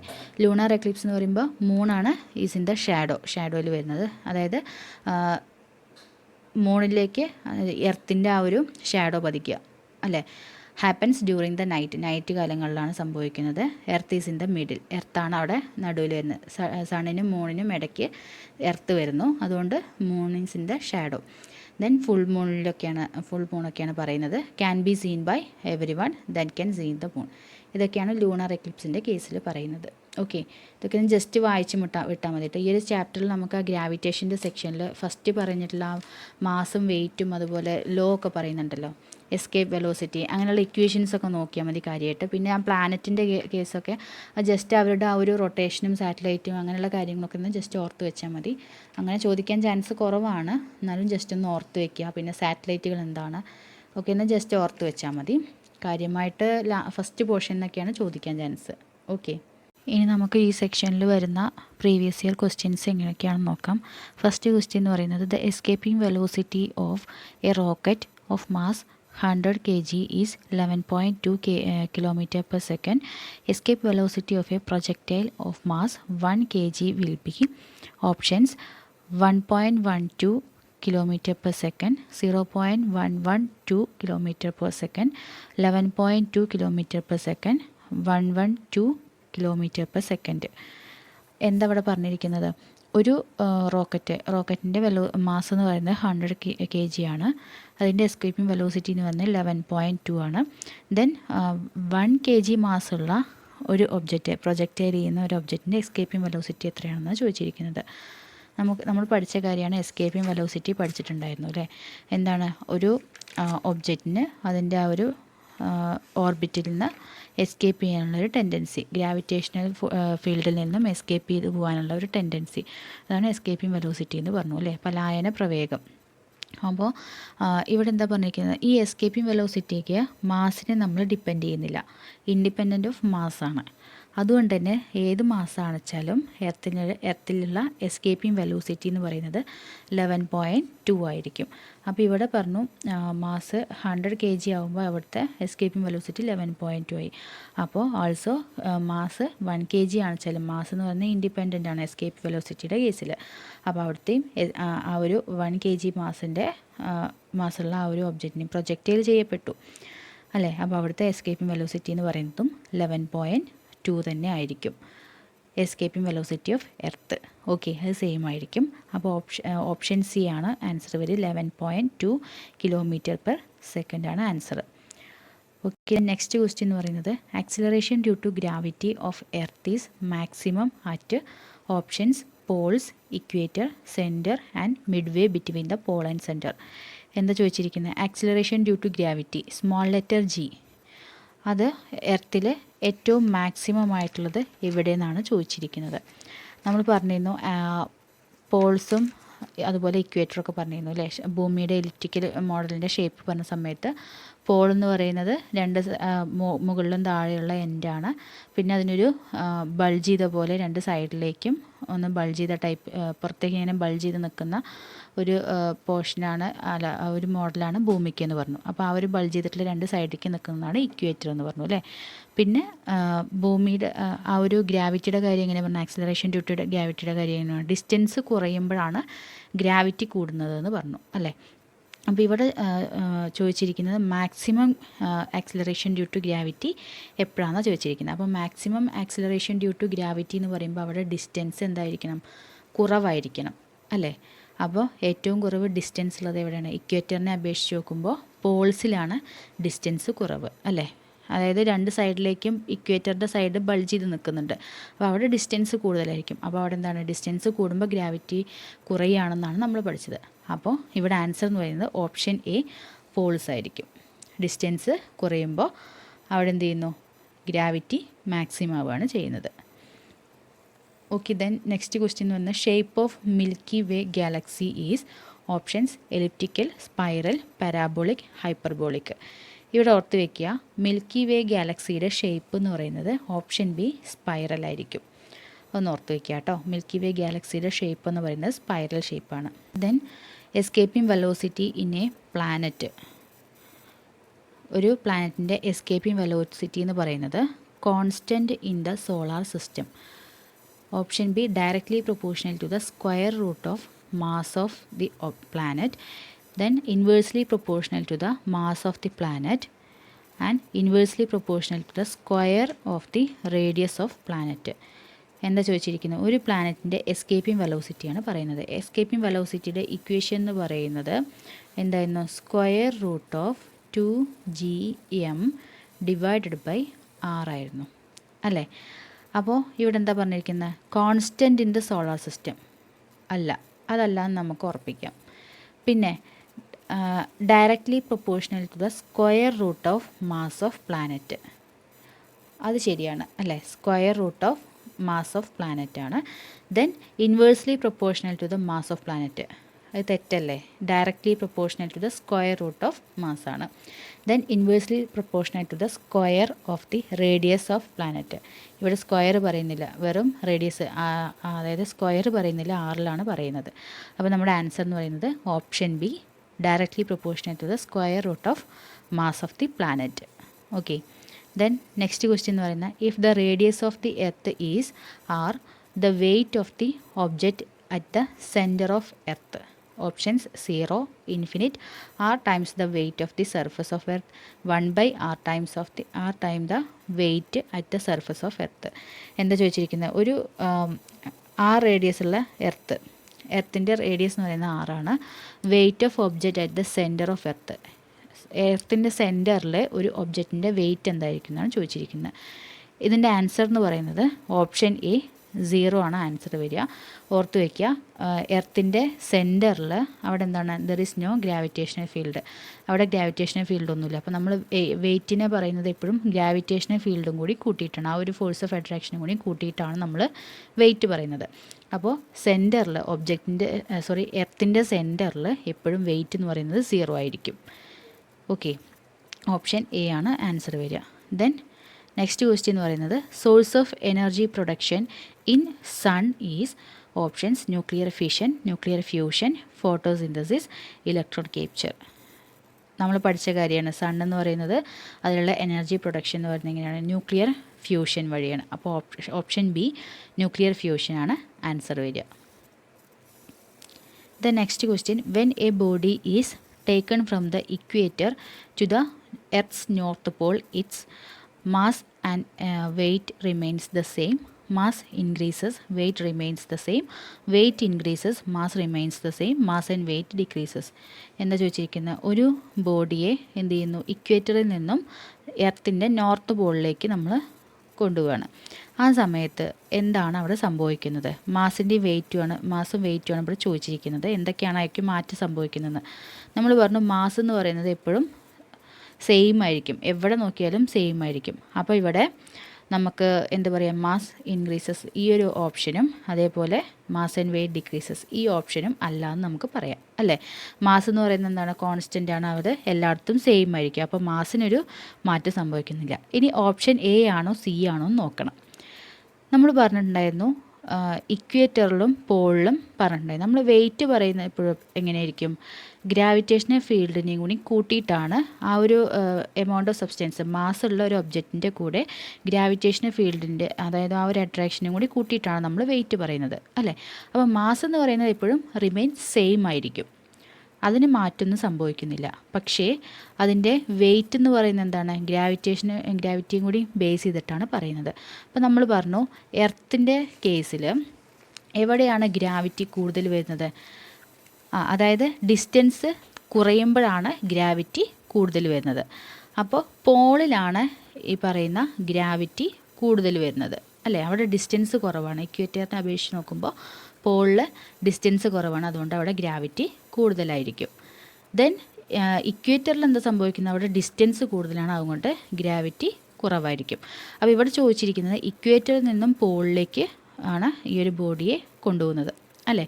അപ്പോൾ അതിൻ്റെ മാസിനും വെയിറ്റിനും എന്താ സംഭവിക്കുന്നത്, മാസ് എന്ന് പറയുന്നത് റിമെയിൻസ് സെയിം ആയിരിക്കും. ഓക്കെ, ഇനി അതിൻ്റെ വെയിറ്റിൻ്റെ കാര്യം മാത്രമാണ് നമുക്ക് നോക്കാനുള്ളത്. ഇക്വേറ്ററിൽ നിന്നും പോളിലേക്ക് കൊണ്ടുപോകാന്ന് പറയുമ്പോൾ അവിടെ എന്താണ്, ഗ്രാവിറ്റി കൂടുകയാണ് ചെയ്യുന്നത് അല്ലേ. ഇക്വേറ്ററിനെ അപേക്ഷിച്ച് നോക്കുമ്പോൾ പോൾസിൽ ഗ്രാവിറ്റി കൂടുതലാണെന്ന് പറഞ്ഞു, ഡിസ്റ്റൻസ് കുറവായതുകൊണ്ട്. അപ്പോൾ ഗ്രാവിറ്റി കൂടുക എന്ന് പറയുമ്പോൾ നമ്മൾ വെയിറ്റിനെ നമ്മൾ ഗ്രാവിറ്റിയുടെ ഒരു ടേമിലും കൂടിയാണ് പറയുന്നത്, ആ ഒരു ഫോഴ്സ് ഓഫ് അട്രാക്ഷനും കൂടി കൂട്ടിയിട്ടാണെന്ന് പറയുന്നത്. അപ്പോൾ എന്താണ്, വെയിറ്റ് ആൾസോ ഇൻക്രീസസ്. അപ്പോൾ ഇവിടുത്തെ ആൻസർ എന്ന് പറയുന്നതായിരിക്കും weight increases, mass remains the same. Option C ആയിരിക്കും അവിടുത്തെ ആൻസർ എന്ന് പറയുന്നത്. ക്ലിയർ ആയിട്ടുണ്ടാവുമെന്ന് വിചാരിക്കുന്നു. ദെൻ നെക്സ്റ്റ് ക്വസ്റ്റ്യൻ എന്ന് പറയുന്നത്, solar Eclipse take place when the sun is between the moon and the earth is between the moon and sun, and the moon is between sun and earth. The moon does not lie on the line joining the sun and earth. Solar Eclipse നമ്മൾ പറഞ്ഞു അല്ലേ, അവിടെ എന്താണ് സൂര്യഗ്രഹണം. അപ്പോൾ ആ സമയത്ത് എന്താണ് സോളാർ എക്ലിപ്സിൽ ആരാണ് സെൻറ്ററിൽ വരുന്നത്? മൂണാണ് സെൻറ്ററിൽ വരുന്നത്. അപ്പോൾ option C, moon is between sun and earth. Option C ആണ് ആൻസർ വരുന്നത്. സോളാർ എക്ലിപ്സിൽ സണ്ണിനും എർത്തിനും ഇടയിലാണ് മൂൺ വരുന്നത്. ലൂണാർ എക്ലിപ്സിൽ എങ്ങനെയാണ്? സണ്ണിനും മൂണിനും ഇടയിൽ എർത്താണ് വരുന്നത്. ഓർത്ത് വയ്ക്കുക കേട്ടോ. ഈ ചാപ്റ്ററിൽ നിന്ന് വരുന്ന ക്വസ്റ്റ്യൻസ് നിങ്ങളെല്ലാവരും കണ്ടിട്ടുണ്ടായിരിക്കും. അപ്പോൾ ആ ഒരു പ്ലാനറ്റിൻ്റെ സെക്ഷൻസിൽ എല്ലാ പ്ലാനറ്റിനെയും കുറിച്ച് ഡിസ്ക്രൈബ് ചെയ്യുന്നത്, അപ്പോൾ അതൊക്കെ ഒന്ന് ജസ്റ്റ് ഒന്ന് വായിച്ച് വിട്ടാൽ മതി. ഒന്ന് ജസ്റ്റ് ഓർത്ത് വയ്ക്കാൻ തരത്തിലൊന്ന് വായിച്ച് വിട്ടാൽ മതി. മെയിനായിട്ട് ഇപ്പോൾ ഈ പറഞ്ഞിട്ടുള്ള escaping velocity, solar lunar eclipse, അതുപോലെ acceleration due to gravity, mass എന്താണ്, വെയിറ്റ് എന്താണ്, അങ്ങനെയുള്ള ആ ഒരു കാര്യങ്ങളില്ല, ആ ഒരു കാൽക്കുലേഷൻ സെക്ഷൻസ് ഒക്കെ വരുന്നില്ല. അപ്പോൾ അതൊക്കെ ഇന്ന് ഓർത്ത് വയ്ക്കുക കേട്ടോ. അവിടെ നിന്നാണ് മെയിനായിട്ട് ചോദിച്ച് കണ്ടിട്ടുള്ളത്. അപ്പോൾ നമുക്ക് ഇന്നത്തെ ക്ലാസ് ഈ ഒരു ചാപ്റ്ററിൽ നമുക്ക് ഇത്രേ പറയാനുള്ളൂ. അപ്പോൾ നമുക്ക് അടുത്തൊരു ക്ലാസ്സിൽ അടുത്തൊരു വീഡിയോ ആയിട്ട് കാണാം. Thank you.